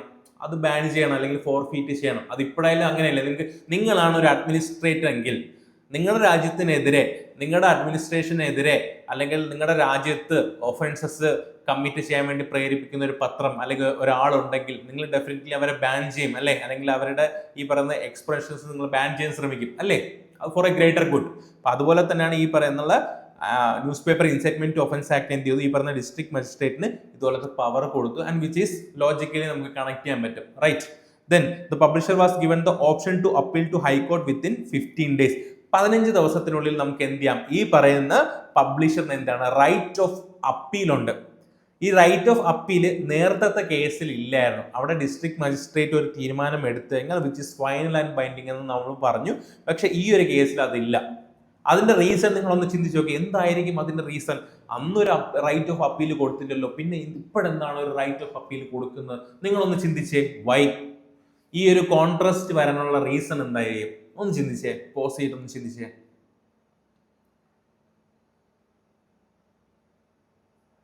കിട്ടുന്നുണ്ടോ? എന്താണ് കിട്ടുന്നത്? മോഡറേറ്റ്സ്, എക്സ്ട്രീമിസ്റ്റ്, ഈ പറഞ്ഞ INC ഇന്ത്യൻ നാഷണൽ കോൺഗ്രസ് കുറച്ചുകൂടെ സ്ട്രോങ് ആയിട്ട് വന്നു അല്ലേ? നമ്മുടെ ഒരു ഫ്രീഡം മൂവ്മെന്റ് സിനാരിയോയില് പവർഫുൾ ആയിട്ടുള്ള ഒരു പ്ലെയർ ആയിട്ട് ആര് മാറിക്കഴിഞ്ഞു? INC മാറിക്കഴിഞ്ഞു അല്ലേ? അപ്പൊ ഇത്രയും പവർഫുൾ ആയിട്ടുള്ള പ്ലേയേഴ്സ് നിൽക്കുമ്പോൾ പണ്ടത്തെ പോലെ വലിയ രീതിയിൽ ഇവരെ അടിച്ചമർത്താൻ പറ്റില്ല. സോ ഇവിടെ റൈറ്റ് ടു അപ്പീൽ അങ്ങനെ വന്നു. ഓക്കെ, നമുക്ക് പഴയ കാലത്തെ റെസ്ട്രിക്ഷൻസും പിന്നെ വരുമ്പോൾ കുറച്ച് റെസ്ട്രിക്ഷൻസിന്റെ അളവ് കുറഞ്ഞു. കാരണം ഈ പറഞ്ഞ കുറെ ഇന്റലക്ച്വൽസിന്റെ റോൾസും ഇവിടെ വന്നിട്ടുണ്ടായിരുന്നു. ഓക്കെ, അപ്പൊ ആ ഒരു രീതിയിൽ കണക്ട്. സോ ഇവിടെ എന്തുണ്ടായിരുന്നു? Option to appeal to high court ഉണ്ടായിരുന്നു. താങ്ക്സ് ടു മോഡറേറ്റ്സ് അല്ലെങ്കിൽ ഈ INCക്ക് അതിന്റെ ക്രെഡിറ്റ് പോകുന്നുണ്ട്. ഓക്കെ, ദെൻ അടുത്ത് 1910 1910 ഇന്ത്യൻ പ്രസ് ആക്ട് വന്നു. ഓക്കെ, എന്തിനായിരിക്കും വന്നത്? The act revived the worst features of 1978. 1978 vernacular press ആക്ടിലെ വേസ്റ്റ് ഫീച്ചേഴ്സ് പിന്നെയും കൊണ്ടുവന്നു 1910. Local government was empowered to demand security, registration ടൈമിൽ സെക്യൂരിറ്റി ഡെപ്പോസിറ്റ് ചെയ്യണം. ഇൻ കേസ് എന്തെങ്കിലും ഇഷ്യൂസ് ഉണ്ടെങ്കിൽ ഈ സെക്യൂരിറ്റി അങ്ങനെ അങ്ങ് പോകും. Okay, it gave power to chief customs officer to detain all imported printed material which could be use for creating ഡിസഫെക്ഷൻ against government. അപ്പോൾ government കുറച്ചുകൂടെ വേറെ ആയി. ഓക്കെ, കാരണം എന്താണ്, ആ ഒരു ടൈമിലാണ് കുറച്ച് കൂടുതൽ നമ്മുടെ ഈ എക്സ്ട്രീമിസ്റ്റ് കുറച്ച് കൂടുതൽ ആക്റ്റീവായി. പുറത്തുനിന്നുള്ള കുറേ ഇൻഫ്ലുവൻസസ് വരുന്നത്, ഈ റഷ്യൻ നിഹിലിസ്റ്റ് അങ്ങനത്തെ കുറേ ഇൻഫ്ലുവൻസസ് നമ്മുടെ ഇന്ത്യയിൽ വന്നു തുടങ്ങി. അപ്പോൾ ഈ ബ്രിട്ടീഷുകാർ കുറച്ചുകൂടെ ഒന്ന് പേടിച്ചു തുടങ്ങി. അപ്പോൾ അങ്ങനെ ഒരു ഇന്ത്യൻ പ്രസ് ആക്ട് കൊണ്ടുവന്നു. 1978 വെർണക്കുലർ പ്രസ് ആക്ടിന്റെ വേസ്റ്റ് ഫീച്ചേഴ്സിന്റെ ഒരു റിവൈവൽ തന്നെ അവിടെ സംഭവിച്ചു. ഈ പറയുന്ന രജിസ്ട്രേഷനും ഈ പറയുന്ന റെഗുലേഷനും കാര്യങ്ങളും എല്ലാം കൂടി. Okay, the printer of the news paper was required to submit 2 copies if found offending. Offending ആണല്ലോ ഈ പറയുന്ന പബ്ലിഷേഴ്സ് എന്ത് ചെയ്യണം, ഈ പറയുന്ന കോപ്പീസ് ഒക്കെ അവിടെ സബ്മിറ്റ് ചെയ്യണം. അപ്പം കുറച്ചുകൂടെ വേഴ്സ്റ്റ് ആയിട്ടുള്ള ഒരു ഫീച്ചേഴ്സ് ആണ് ഇവിടെ വരുന്നത്, ഈ പറഞ്ഞുള്ള ഇന്ത്യൻ പ്രസ് ആക്ട് 1910 വരുന്നത്. അതിന്റെ റീസൺ ഈ പറഞ്ഞുള്ള ഫോറിൻ ഇൻഫ്ലുവൻസസ് കുറെ ഇന്ത്യൻ നാഷണൽ മൂവ്മെന്റ്സ് വരുന്നുണ്ട്. പിന്നെ ബ്രിട്ടീഷുകാർ കുറച്ചുകൂടെ പേടിച്ചു തുടങ്ങി, ഈ പറഞ്ഞ ന്യൂസ് പേപ്പേഴ്സിനും മറ്റുമൊക്കെ പേടിച്ചു തുടങ്ങി. അതിന്റെ ഒരു one of the important playing factor എന്ന് പറയുന്നത് ഈ എക്സ്ട്രീമിസ്റ്റ് കൂടെ തന്നെയാണ്. ഓക്കെ, പിന്നെ ഈ പറഞ്ഞ റെവല്യൂഷണറി ആക്ടിവിറ്റീസും ആ ഒരു first phase of revolutionary activities ഒന്ന് പൊങ്ങി വരുന്ന ഒരു സമയമായിരുന്നു ഈ 1910. നമുക്കറിയാം, ഈ പറയുന്ന സ്വദേശി മൂവ്മെന്റ് ഒന്ന് ഡൗൺ ആയപ്പോൾ ഈ പറയുന്ന എന്ത് വന്നു, ഫസ്റ്റ് ഫേസ് ഓഫ് റെവല്യൂഷണറീസ് വന്നു. ഇപ്പൊ എപ്പോഴും റെവല്യൂഷണറീസിന് 2 ഫേസ് ഉണ്ടല്ലോ, അത് നിങ്ങൾക്ക് എല്ലാവർക്കും അറിയാം, നിങ്ങൾ പഠിക്കുന്നതാണ്. അപ്പൊ നമ്മളൊരു ആ ഒരു അനാലിസിസ് എടുത്തു കഴിഞ്ഞാൽ ഈ പറയുന്ന ഒരു വലിയ രീതിയിൽ ഒരു ടെമ്പോ ഉള്ള ഒരു മൂവ്മെന്റ് നല്ല രീതിയിൽ വരുമ്പോൾ അന്നത്തെ യുവാക്കളൊക്കെ നല്ല രീതിയിൽ അതിൽ പോയി ഇൻവോൾവ് ആകാം. എന്നാൽ ഒരു സുപ്രഭാതത്തിൽ ഈ പറയുന്ന മൂവ്മെന്റ് കട്ട് ഔട്ട് ചെയ്ത് കഴിഞ്ഞാൽ ഡെഫിനറ്റ്ലി ദേഷ്യം വരും, അല്ലെ? നമ്മളെല്ലാവരും യുവാക്കളാണ്. അപ്പൊ നമുക്ക് ദേഷ്യം വരും. നമ്മൾ ചോരത്തിളപ്പിൽ നിന്നിട്ട് ഭയങ്കരമായിട്ടൊരു ആക്റ്റീവായിട്ട് നിന്നിട്ട് പെട്ടെന്ന് ആ ഒരു സ്കീം അല്ലെങ്കിൽ ആ ഒരു പ്രൊട്ടസ്റ്റ് നിർത്തി കഴിഞ്ഞാൽ വിൽ ബി ഫ്രസ്ട്രേറ്റഡ്, അല്ലേ? അപ്പൊ അങ്ങനെ ഫ്രസ്ട്രേറ്റഡ് ആയിട്ടാണ് ഫസ്റ്റ് ഫേസ് ഓഫ് റെവല്യൂഷൻ വന്ന ഈ പറഞ്ഞ സ്വദേശി മൂവ്മെന്റ് സ്റ്റോപ്പ് ചെയ്തു. ദെൻ അത് കഴിഞ്ഞിട്ട് പിന്നീട് എപ്പോഴാണ് വന്നത്, ഈ 1921 ആ ഒരു ടൈം പീരീഡിലാണ് അടുത്ത second phase of revolutionary phase വന്നത്. നമ്മുടെ നോൺ കോപ്പറേഷൻ മൂവ്മെന്റ് ഒക്കെ പെട്ടെന്ന് ഈ പറഞ്ഞ ചൗരി ചൗര ഇൻസിഡന്റ് കാരണം പെട്ടെന്ന് സ്റ്റോപ്പ് ചെയ്തു. അന്നത് യുവാക്കൾക്ക് അത് ഇഷ്ടപ്പെട്ടില്ല. അവരടുത്ത് എന്ത് ചെയ്തു, second phase of revolutionaries start ചെയ്തു. അപ്പൊ നമുക്കത് കണക്ട് ചെയ്ത് പഠിക്കാം, അല്ലേ? അപ്പം ഈ പറഞ്ഞ 1910 ഈ പറഞ്ഞ ഫസ്റ്റ് ഫേസ് ഓഫ് റെവല്യൂഷണറീസ് നടക്കുന്ന ഒരു ടൈം പീരീഡ് ആയിരുന്നു. അപ്പം ബ്രിട്ടീഷുകാർ definitely they will try to restrict the press of ഈ പറഞ്ഞ ഫ്രീഡം ഓഫ് പ്രസ്, അല്ലെ? ഈസി ആയിട്ട് നമുക്ക് കണക്ട് ചെയ്യാം. Then defence of India act 1915, ഈ പേരിൽ നിന്ന് എന്ത് കണക്ട് ചെയ്യാം? ഡിഫൻസ് ഓഫ് ഇന്ത്യ 1915 എന്ത് സംഭവിക്കുന്നത്, പറയുന്നത് ഫസ്റ്റ് വേൾഡ് വാർ സംഭവിക്കുന്നത്. ഇപ്പൊ ഡിഫൻസ് ഓഫ് ഇന്ത്യ, ഇന്ത്യയുടെ ഡിഫൻസ് പ്രൊട്ടക്ട് ചെയ്യാൻ ഇന്ത്യക്ക് വേണ്ടിയിട്ട് എന്താണ് ഈ പറയുന്നത്, ഫ്രീഡം എന്ത് ചെയ്യണം, ഫ്രീഡം ഓഫ് പ്രസ് റെസ്ട്രിക്ട് ചെയ്യണം. അത് ഈ ഡിഫൻസ് ഓഫ് ഇന്ത്യ ആക്ടിനകത്ത് പ്രസ് ഫ്രീഡം റെസ്ട്രിക്ട് ചെയ്യുന്നുണ്ട്. ഓക്കെ, അപ്പം അത് നിങ്ങൾക്ക് കണക്ട് ചെയ്യാം, ഈ പേരിൽ നിന്ന് തന്നെ കണക്ട് ചെയ്യാം. Defence of India act 1915 restrict freedom of the press. In case നിങ്ങൾക്ക് ഒരു ക്വസ്റ്റ്യൻ പേപ്പറിൽ ഒരു ചോദ്യം വരുവാണ്, consider the following statement regarding defence of India act 1915 എന്ന് പറഞ്ഞിട്ട് അതിനകത്ത് ഒരു സ്റ്റേറ്റ്മെന്റ് പറയാണ്, it regulates the press freedom, പ്രസിന്റെ ഫ്രീഡം റെഗുലേറ്റ് ചെയ്യുന്നുണ്ടെന്ന് പറയണം. അപ്പൊ നിങ്ങൾ ചിന്തിക്കുക, 1915 അന്നത്തെ വേൾഡ് വാർ നടക്കുന്ന ഒരു സമയമാണ്, ഫസ്റ്റ് വേൾഡ് വാർ നടക്കുന്ന ഒരു സമയമാണ്. Then defence of India act definitely ഇന്ത്യക്കാർക്ക് വേണ്ടി ആയിരിക്കില്ല ഇത് കൊണ്ടുവന്നത്, ഡെഫിനറ്റ്ലി ബ്രിട്ടീഷുകാരുടെ ഇൻട്രസ്റ്റ് പ്രൊട്ടക്ട് ചെയ്യാനായിരിക്കും. അപ്പം പ്രസിനെ റെഗുലേറ്റ് ചെയ്യാനുള്ള ഒരു പോസിബിലിറ്റി അതിനകത്ത് വരുന്നുണ്ട്. ആ പോസിബിലിറ്റിയിൽ നിങ്ങൾക്ക് ആ സ്റ്റേറ്റ്മെന്റ് ശരിയായിട്ട് എടുക്കാം. ഓക്കെ, അപ്പൊ ഇവിടെ നമ്മൾ പഠിക്കുന്നുണ്ട്, ഡയറക്റ്റ്ലി പഠിക്കുന്നുണ്ട്, ഡിഫൻസ് ഓഫ് ഇന്ത്യ ആക്ട് എന്ത് ചെയ്യുന്നുണ്ട്, ഈ പറഞ്ഞുള്ള ഫ്രീഡം എന്ത് ചെയ്യുന്നുണ്ട്, റെഗുലേറ്റ് ചെയ്യുന്നുണ്ട്. ഓക്കെ, ദെൻ അടുത്ത 1921 ആയപ്പോൾ ഒരു സാപ്രൂ കമ്മിറ്റി എന്ന് പറഞ്ഞ ഒരു കമ്മിറ്റി നമുക്ക് കൊണ്ടുവന്നു. ഓക്കെ, സോ സാപ്രൂ കമ്മിറ്റി നോക്കുക, വളരെ ഇമ്പോർട്ടൻ്റ് ആണ്. ഈ സാപ്രൂ എന്ന് പറയുമ്പോൾ ഷോർട്ട് ഫോം ആണ് തേജ് ബഹദൂർ സാപ്രൂ. നമുക്കറിയാം, നമ്മുടെ ഫ്രീഡം മൂവ്മെന്റിൽ നല്ല രീതിയിൽ ആക്റ്റീവായിട്ട് ഇരുന്ന തേജ് ബഹദൂർ സാപ്രൂ ആണ് സാപ്രൂ കമ്മിറ്റിയിൽ ഉണ്ടായിരുന്നത്. ഈ സാപ്രൂ കമ്മിറ്റി കുറച്ചുകൂടെ ഈ പറയുന്ന എന്താണ്, സാപ്രൂ കമ്മിറ്റി കൊണ്ടുവന്ന് തന്നെ ഈ പ്രസിന്റെ ഫ്രീഡവും കാര്യങ്ങളൊക്കെ നോക്കാനായിട്ടാണ് സാപ്രൂ കമ്മിറ്റി കൊണ്ടുവന്നത്. കാരണം ഫസ്റ്റ് വേൾഡ് വാർ തീർന്നു, 1920s ഒക്കെ ആയപ്പോഴത്തേക്കും വേൾഡ് വാർ തീർന്നു. അപ്പോൾ ബ്രിട്ടീഷുകാർക്ക് ഓക്കെ, ഇവരെ കുറച്ചുകൂടെ നമ്മൾ ഇന്ത്യയിൽ കുറച്ചുകൂടെ നാളും ഭരണം നിൽക്കണം. അപ്പൊ അടുത്തൊരു PR വർക്ക് തുടങ്ങി നമ്മുടെ ബ്രിട്ടീഷുകാർ. ഓക്കെ, അതിന്റെ PR വർക്കിന്റെ ഒരു ഫലമായിട്ടാണ് ഈ പറഞ്ഞ 1919 ഗവൺമെന്റ് ഓഫ് ഇന്ത്യ ആക്ട് 1919 കുറെ പരിപാടികളൊക്കെ കൊണ്ടുവന്നു. ഇനി നിങ്ങൾ ഫ്രീഡം വേണമെന്ന് പറഞ്ഞാൽ അതൊരു സെഡിഷൻ ചാർജ് ആകില്ല, നിങ്ങൾക്ക് ഒരു സ്റ്റാറ്റ്യൂട്ടറി കമ്മീഷൻ നിങ്ങൾക്ക് കൊണ്ടുവരുന്നുണ്ട്, നിങ്ങൾക്ക് ഒരു കോൺസ്റ്റിറ്റ്യൂഷൻ മേക്ക് ചെയ്യാനുള്ള. അത് കഴിഞ്ഞിട്ടാണ് പിന്നീട് ഈ പറയുന്ന സൈമൺ കമ്മിറ്റി ഒക്കെ വരുന്നത്. അപ്പൊ ഈ പറയുന്ന കാര്യങ്ങളൊക്കെ കൊണ്ടുവന്ന് 1919 ആക്ടിലാണ്. ഫ്രീഡം കൊണ്ടുവരുന്നു. അപ്പൊ ഈ PR വർക്കിന്റെ ഒരു ബലത്തിലാണ് ആനി ബെസന്റ് ഒന്ന് നോക്കിയപ്പോൾ ഓക്കെ ബ്രിട്ടീഷുകാർ അവർ ഉദ്ദേശിച്ച കാര്യങ്ങൾ ഒരു ഹോം റൂളിലോട്ട് ബ്രിട്ടീഷുകാർ വരുന്നുണ്ട് എന്ന് ആനി ബെസന്റിന് വരെ തോന്നി. അപ്പൊ ബ്രിട്ടീഷുകാർ ഒരു PR വർക്ക് 1919 മുതൽ അടുത്ത് തുടങ്ങി. ഓക്കെ, കാരണം അവർക്ക് കുറച്ച് നാളോടെ ഇന്ത്യ ഭരിക്കണം. അപ്പൊ അതിനൊരു ഭാഗമായിട്ട് അടുത്തൊരു സാപ്പൂർ കമ്മിറ്റി വന്നു. അപ്പൊ സാപ്പൂർ കമ്മിറ്റി നോക്കിയിട്ട് ഈ പറയുന്നുള്ള പ്രസിന്റെ ഫ്രീഡം റെസ്ട്രിക്ട് ചെയ്യുന്നുണ്ട്. അങ്ങനെ 1908 1910 ആക്ട് എന്ത് ചെയ്തു, റിപ്പീൽ ചെയ്തു ഈ പറഞ്ഞ സാപ്പൂർ കമ്മിറ്റിന്റെ റെക്കമെൻഡേഷൻ പ്രകാരം. അതിനെ നമുക്കൊരു PR വർക്കായിട്ട് കണ്ടുകൂടെ? ബ്രിട്ടീഷുകാർ ഓക്കെ നമ്മൾ ഇന്ത്യക്ക് വേണ്ടിയാണ് നിൽക്കുന്നത്, ഇന്ത്യയുടെ ജനങ്ങൾക്ക് വേണ്ടിയാണ് നിൽക്കുന്നത്, സോ നമ്മളൊരു സാപ്പൂർ കമ്മിറ്റി ഫോം ചെയ്യുന്നു. സോ ആ സാപ്പൂർ കമ്മിറ്റിയുടെ റെക്കമെൻഡേഷൻ പ്രകാരം നമ്മളിതാ 1908ലെയും 1910ലെയും ആക്ട് നമ്മൾ റിപ്പീൽ ചെയ്യുന്നുണ്ട്. ബ്രിട്ടീഷുകാർ ജനങ്ങൾ നോക്കുമ്പോൾ വാ ബ്രിട്ടീഷുകാർ അടിപൊളി, അത്രയും മോശമായിട്ടുള്ള ആക്ട് അവർ റിപ്പീൽ ചെയ്തു. ഒരു PR വർക്കല്ലേ, അങ്ങനെ ചിന്തിച്ചൂടെ? അപ്പൊ നിങ്ങൾക്ക് അവിടെ അങ്ങനെ കണക്ട് ചെയ്യാം അല്ലേ 1921. ദെൻ അത് കഴിഞ്ഞിട്ട് Indian press emergency powers act 1931. അപ്പൊ ഇത് എന്തിനായിരിക്കും കൊണ്ടുവന്നത്? നിങ്ങളൊന്ന് ചിന്തിച്ചേ, ഇത് എന്തിനായിരിക്കും ഈ പറയുന്ന Indian press emergency powers act 1931? അപ്പൊ ഇവിടെ നിങ്ങൾ ചിന്തിക്കേണ്ടത് why such an act was passed on that particular year, എന്തുകൊണ്ട് 1931 കൊണ്ടുവന്നു? അതൊന്ന് ചിന്തിച്ചേ. 1931 Indian press emergency powers act 1931 കൊണ്ടുവന്നത്. വൈ? ഒന്ന് ചിന്തിച്ചേ. കിട്ടുന്നുണ്ടോ? ഒന്ന് ചിന്തിച്ചേ, എന്തായിരിക്കും അതിന്റെ റീസൺ?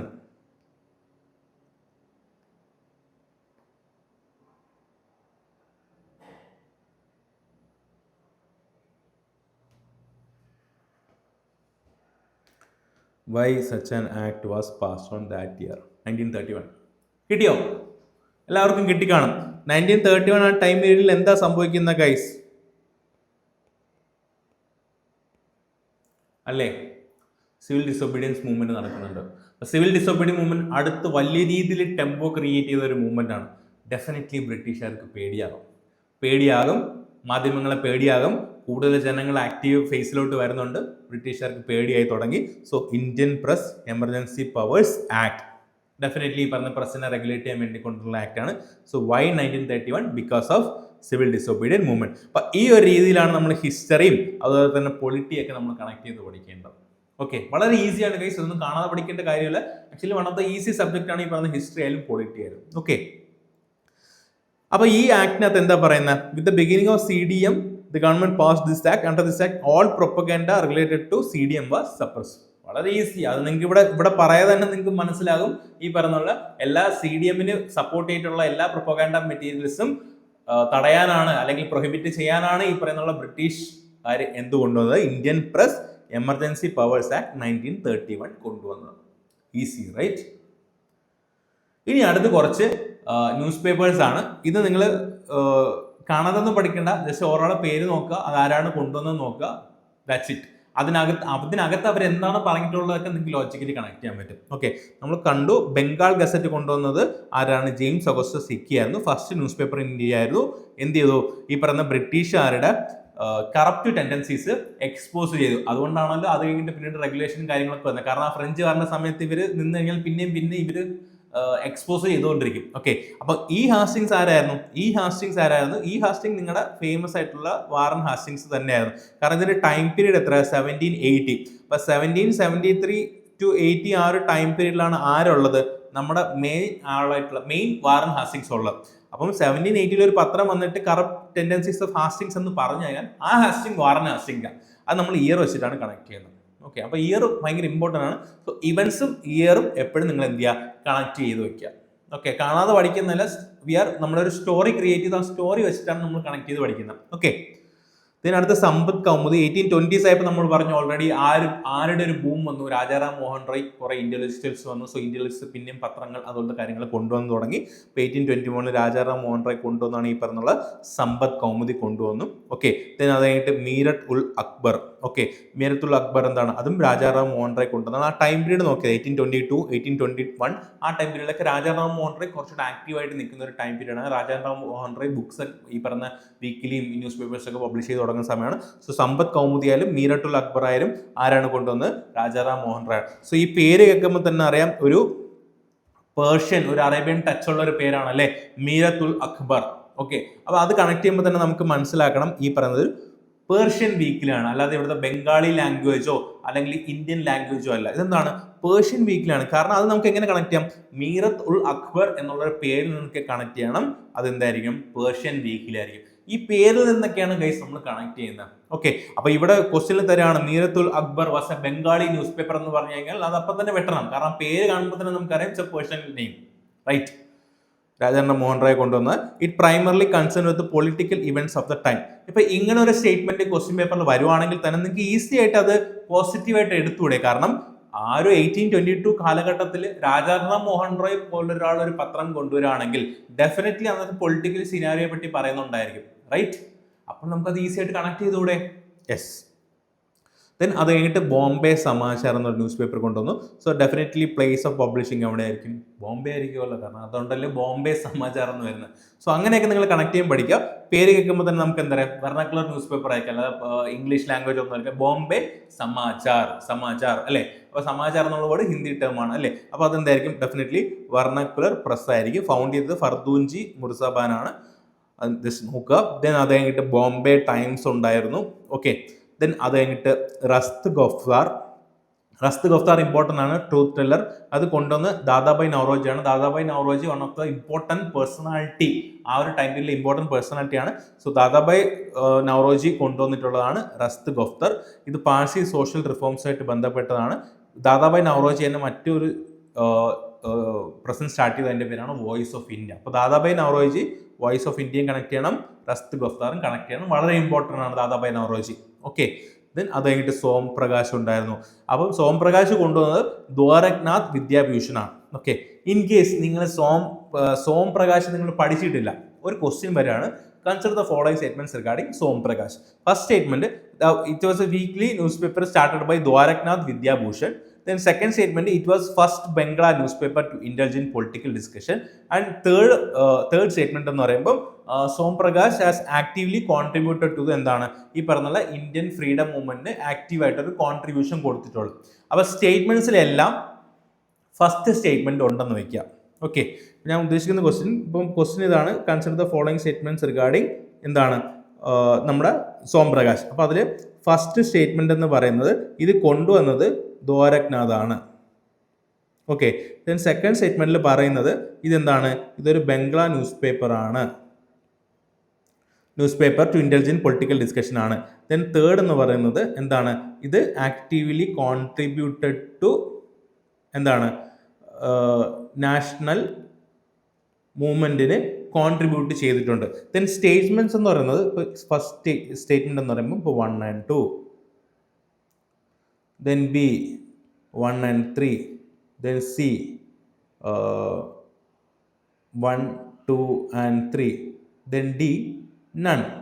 ഓക്കെ, ഇപ്പം ഇങ്ങനെ വരുമ്പോൾ ഇങ്ങനത്തെ ക്വസ്റ്റ്യൻസ് ഒന്ന് ലീവ് ചെയ്ത്, ഇൻ കേസ് നിങ്ങൾക്ക് അറിഞ്ഞുകൂടെങ്കിലും നിങ്ങൾക്ക് ശ്രദ്ധിച്ചാൽ അറിയാം എന്തായാലും നണ്ണ് വരില്ല എന്ന് പറയുമ്പോൾ ഈ പറയുന്ന ന്യൂസ് പേപ്പറാണ് 1858 ഒരു ന്യൂസ് പേപ്പറാണ് Som Prakash.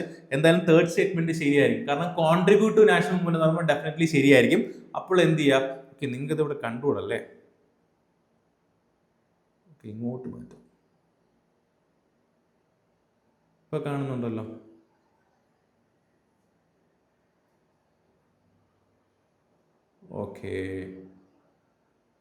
Okay fine, okay ഇപ്പൊ കാണുന്നുണ്ടല്ലോ. അപ്പൊ ഇതിൽ ബാക്കി എല്ലായിടത്തും 1 ഉണ്ട്. സോ ദ്വാരക്നാഥ് എന്നുള്ള ഒരു സംഭവം ശരിയായിരിക്കും എന്ന് നമുക്ക് അവിടെ കിട്ടുന്നുണ്ട്, കാരണം എല്ലാ സ്റ്റേറ്റ്മെന്റിലും 1 വരുന്നുണ്ട്.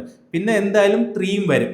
അപ്പൊ 1 വന്നു കഴിഞ്ഞാൽ നിങ്ങൾക്ക് 2 ഈസി ആയിട്ട് കണക്ട് ചെയ്യാം, കാരണം 1 എന്നൊരു പേര് ദ്വാരക്നാഥ്, ദ്വാരക് എന്നുള്ള പേര് ദ്വാരക്നാഥ്, രവീന്ദ്രനാഥ് ടാഗോർ ഇതൊക്കെ നമ്മൾ കേട്ടിട്ടുള്ള എന്താണ് ബംഗ്ലാദേശ്, ഈ പറഞ്ഞ ബംഗാൾ, വെസ്റ്റ് ബംഗാൾ, ബംഗാളുമായിട്ടാണ് നമ്മൾ കണക്ട് ചെയ്യുള്ളത്. അപ്പൊ ദ്വാരക്നാഥ് വിദ്യാഭൂഷൺ എന്നുള്ളൊരു പേര് വരുമ്പോൾ നമുക്ക് അത് ഏതുമായിട്ട് കണക്ട് ചെയ്യാം, ബംഗാളുമായിട്ട് കണക്ട് ചെയ്യാം അല്ലേ. അപ്പം അതൊരു ബംഗ്ലാ ന്യൂസ് പേപ്പർ ആയിരിക്കും എന്നുള്ള രീതിയിൽ എന്ത് ചെയ്യാം, അങ്ങനെ നമുക്ക് എന്ത് കൊടുക്കാൻ പറ്റും, 1, 2, 3 കൊടുക്കാൻ പറ്റും.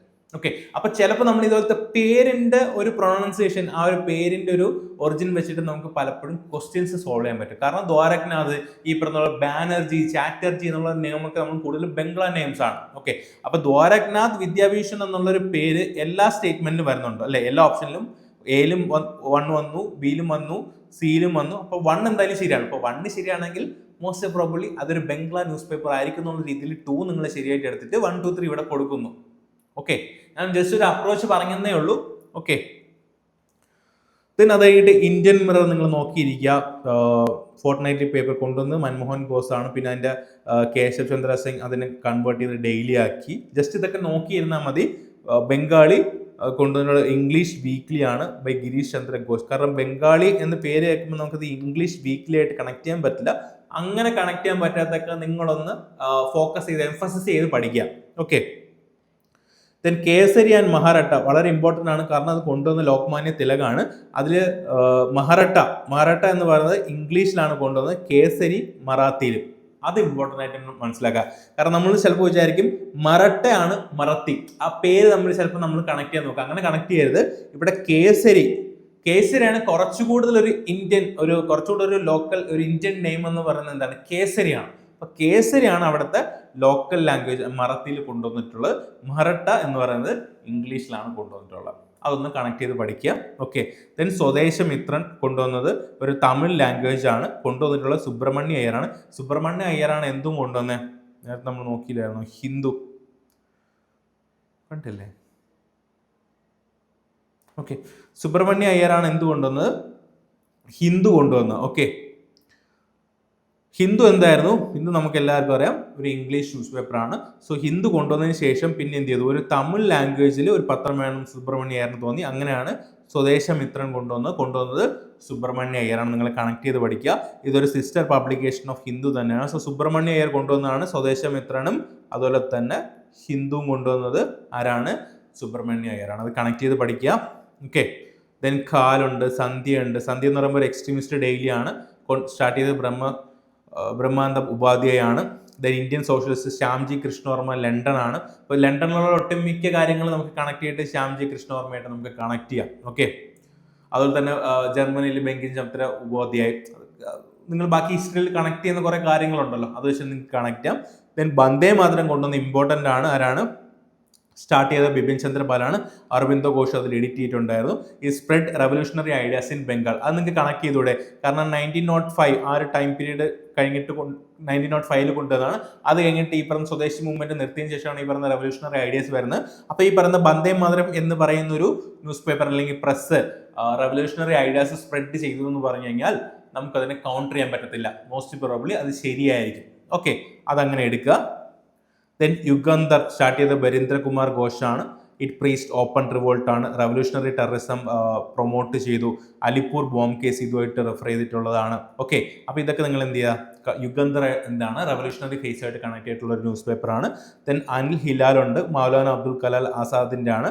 റാഷണലിസ്റ്റ് ആൻഡ് നാഷണൽ ഐഡിയാസ് ഇതുവഴി പ്രൊപ്പഗേറ്റ് ചെയ്തു. മുസ്ലിംസിന്റെ പാർട്ടിസിപ്പേഷൻ കൂടുതലായിട്ട് പ്രസ്സിൽ ഈ പറഞ്ഞ മിലിറ്റന്റ് നാഷണലിസ്റ്റ് മൂവ്മെന്റിൽ വേണമെന്നും ആര് പറഞ്ഞു? ഈ പറഞ്ഞ അൽ ഹിലാലിലൂടെ മൗലാന അബ്ദുൽ കലാം ആസാദ് പറഞ്ഞു. ഓക്കെ, അപ്പൊ ഈ ന്യൂസ് പേപ്പേഴ്സിന്റെ പേരൊക്കെ നിങ്ങൾ ഓവറായിട്ട് ഓർത്തിരിക്കുക, കാര്യങ്ങൾ അറിഞ്ഞിരിക്കുക. അതല്ലാതെ നമ്മൾ ബാക്കിയുള്ള പ്രസ് റിഫോംസ് ഒക്കെ നമ്മൾ നല്ല രീതിയിൽ കണക്ട് ചെയ്ത് ലോജിക്കലി കണക്ട് ചെയ്ത് പഠിച്ചിട്ടുണ്ട്. അപ്പൊ നിങ്ങൾക്ക് ഈ ക്ലാസ് കഴിയുമ്പോൾ, ഇന്നിപ്പോഴത്തെ ക്ലാസ് നമ്മൾ വൈൻഡ് അപ്പ് ചെയ്യാൻ പോവാണ്. So I M pretty sure and confident that നിങ്ങൾക്ക് ഈ പറഞ്ഞ പ്രസ് റിഫോംസ് ഇനി ഈ ക്ലാസ് കഴിഞ്ഞ ഉടനെ തന്നെ നിങ്ങൾക്ക് ക്ലിയർ ആണ്. കാണാതെ അല്ല നമ്മൾ പഠിച്ചത്. നമ്മൾ ഈ പറയുന്ന ഗവർണർ ജനറൽ ആയാലും എന്തുകൊണ്ട് ഈ പറഞ്ഞുള്ള ഒരു ആക്ട് കൊണ്ടുവന്നു, അതിന്റെ ബിഹൈൻഡ് ദ സീൻസ് എല്ലാം നമ്മൾ കറക്റ്റ് ആയിട്ട് ലോജിക്കലി നമ്മൾ കണക്ട് ചെയ്ത് പഠിച്ച് കാണാതെ പഠിക്കുന്നില്ല. സോ ഹിസ്റ്ററി കാണാതെ പഠിക്കുന്ന ഒരു സബ്ജക്റ്റ് അല്ല, നമ്മൾ ലോജിക്കലി സ്റ്റോറി വെച്ച് കണക്ട് ചെയ്ത് പഠിക്കുന്ന ഒരു സബ്ജക്റ്റ് ആണ്. ഐ ഹോപ്പ് ഈ ഒരു സെഷൻ നിങ്ങൾക്ക് എല്ലാവർക്കും യൂസ്ഫുൾ ആയെന്ന് തോന്നുന്നു. നിങ്ങൾ എന്തായാലും ഇതിന്റെ ഫീഡ്ബാക്ക് ഇവിടെ തന്നെ കമന്റ് ചെയ്ത് പറയാം, നിങ്ങളുടെ വീഡിയോസിൽ തന്നെ കമന്റ് ചെയ്ത് പറയാം. Thank you guys.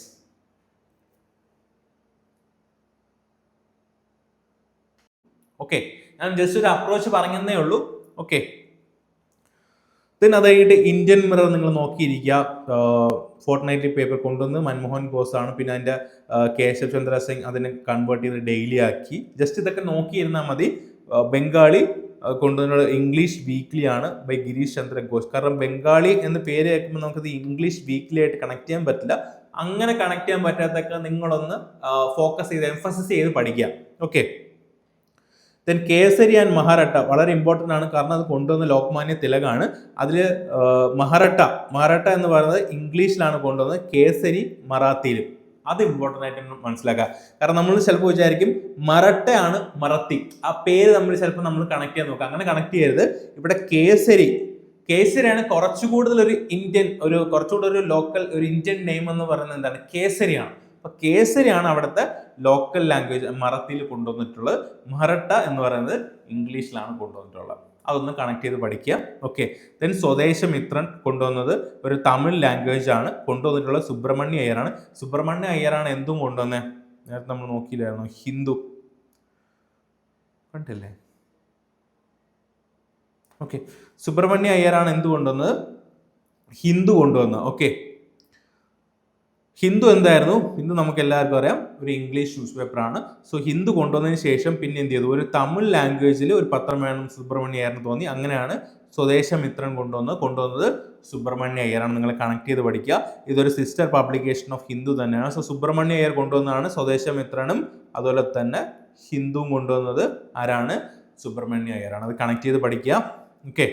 ദെൻ കാലുണ്ട്, സന്ധ്യയുണ്ട്. സന്ധ്യ എന്ന് പറയുമ്പോൾ ഒരു എക്സ്ട്രീമിസ്റ്റ് ഡെയിലി ആണ്. സ്റ്റാർട്ട് ചെയ്ത് ബ്രഹ്മാനന്ദ ഉപാധ്യായാണ്. Then Indian socialist Shyamji Krishnavarma London ആണ്. അപ്പോൾ ലണ്ടനിലുള്ള ഒട്ടുമിക്ക കാര്യങ്ങൾ നമുക്ക് കണക്ട് ചെയ്തിട്ട് ശ്യാംജി കൃഷ്ണവർമ്മയായിട്ട് നമുക്ക് കണക്ട് ചെയ്യാം. ഓക്കെ. അതുപോലെ തന്നെ ജർമ്മനിയിൽ ബങ്കിം ചന്ദ്ര ഉപാധ്യായ. നിങ്ങൾ ബാക്കി ഹിസ്റ്ററിയിൽ കണക്ട് ചെയ്യുന്ന കുറെ കാര്യങ്ങളുണ്ടല്ലോ, അത് വെച്ച് നിങ്ങൾക്ക് കണക്ട് ചെയ്യാം. ദെൻ വന്ദേ മാതരം കൊണ്ടുവന്ന ഇമ്പോർട്ടൻ്റ് ആണ്. ആരാണ് സ്റ്റാർട്ട് ചെയ്ത? ബിപിൻ ചന്ദ്ര പാലാണ്. അരബിന്ദോ ഘോഷ് അതിൽ എഡിറ്റ് ചെയ്തിട്ടുണ്ടായിരുന്നു. ഈ spread revolutionary ideas in Bengal, അത് നിങ്ങൾക്ക് കണക്ട് ചെയ്തൂടെ? കാരണം 1905 ആ ഒരു ടൈം പീരീഡ് കഴിഞ്ഞിട്ട് 1905 കൊണ്ടുവന്നതാണ്. അത് കഴിഞ്ഞിട്ട് ഈ പറഞ്ഞ സ്വദേശി മൂവ്മെന്റ് നിർത്തിയതിനു ശേഷമാണ് ഈ പറഞ്ഞ റെവല്യൂഷണറി ഐഡിയാസ് വരുന്നത്. അപ്പോൾ ഈ പറയുന്ന വന്ദേ മാതരം എന്ന് പറയുന്ന ഒരു ന്യൂസ് പേപ്പർ അല്ലെങ്കിൽ പ്രസ് റെവല്യൂഷണറി ഐഡിയാസ് സ്പ്രെഡ് ചെയ്തു എന്ന് പറഞ്ഞു കഴിഞ്ഞാൽ നമുക്കതിനെ കൗണ്ടർ ചെയ്യാൻ പറ്റത്തില്ല. മോസ്റ്റ് പ്രോബബ്ലി അത് ശരിയായിരിക്കും. ഓക്കെ, അതങ്ങനെ എടുക്കുക. ദെൻ യുഗന്ധർ സ്റ്റാർട്ട് ചെയ്ത ബരീന്ദ്രകുമാർ ഘോഷാണ്. ഇറ്റ് പ്രീസ്റ്റ് ഓപ്പൺ റിവോൾട്ട് ആണ്. റെവല്യൂഷണറി ടെററിസം പ്രൊമോട്ട് ചെയ്തു. അലിപ്പൂർ ബോംബ് കേസ് ഇതുമായിട്ട് റെഫർ ചെയ്തിട്ടുള്ളതാണ്. ഓക്കെ, അപ്പോൾ ഇതൊക്കെ നിങ്ങൾ എന്ത് ചെയ്യുക? യുഗന്ധർ എന്താണ്? റെവല്യൂഷണറി ഫേസ് ആയിട്ട് കണക്ട് ചെയ്തിട്ടുള്ള ഒരു ന്യൂസ് പേപ്പർ ആണ്. ദെൻ അനിൽ ഹിലാൽ ഉണ്ട്. മൗലാന അബ്ദുൽ കലാം ആസാദിന്റെ ആണ്. റാഷണലിസ്റ്റ് ആൻഡ് നാഷണൽ ഐഡിയാസ് ഇതുവഴി പ്രൊപ്പഗേറ്റ് ചെയ്തു. മുസ്ലിംസിന്റെ പാർട്ടിസിപ്പേഷൻ കൂടുതലായിട്ട് പ്രസ്സിൽ ഈ പറഞ്ഞ മിലിറ്റന്റ് നാഷണലിസ്റ്റ് മൂവ്മെന്റിൽ വേണമെന്നും ആര് പറഞ്ഞു? ഈ പറഞ്ഞ അൽ ഹിലാലിലൂടെ മൗലാന അബ്ദുൽ കലാം ആസാദ് പറഞ്ഞു. ഓക്കെ, അപ്പൊ ഈ ന്യൂസ് പേപ്പേഴ്സിന്റെ പേരൊക്കെ നിങ്ങൾ ഓവറായിട്ട് ഓർത്തിരിക്കുക, കാര്യങ്ങൾ അറിഞ്ഞിരിക്കുക. അതല്ലാതെ നമ്മൾ ബാക്കിയുള്ള പ്രസ് ഫോംസ് ഒക്കെ നമ്മൾ നല്ല രീതിയിൽ കണക്ട് ചെയ്ത് ലോജിക്കലി കണക്ട് ചെയ്ത് പഠിച്ചിട്ടുണ്ട്.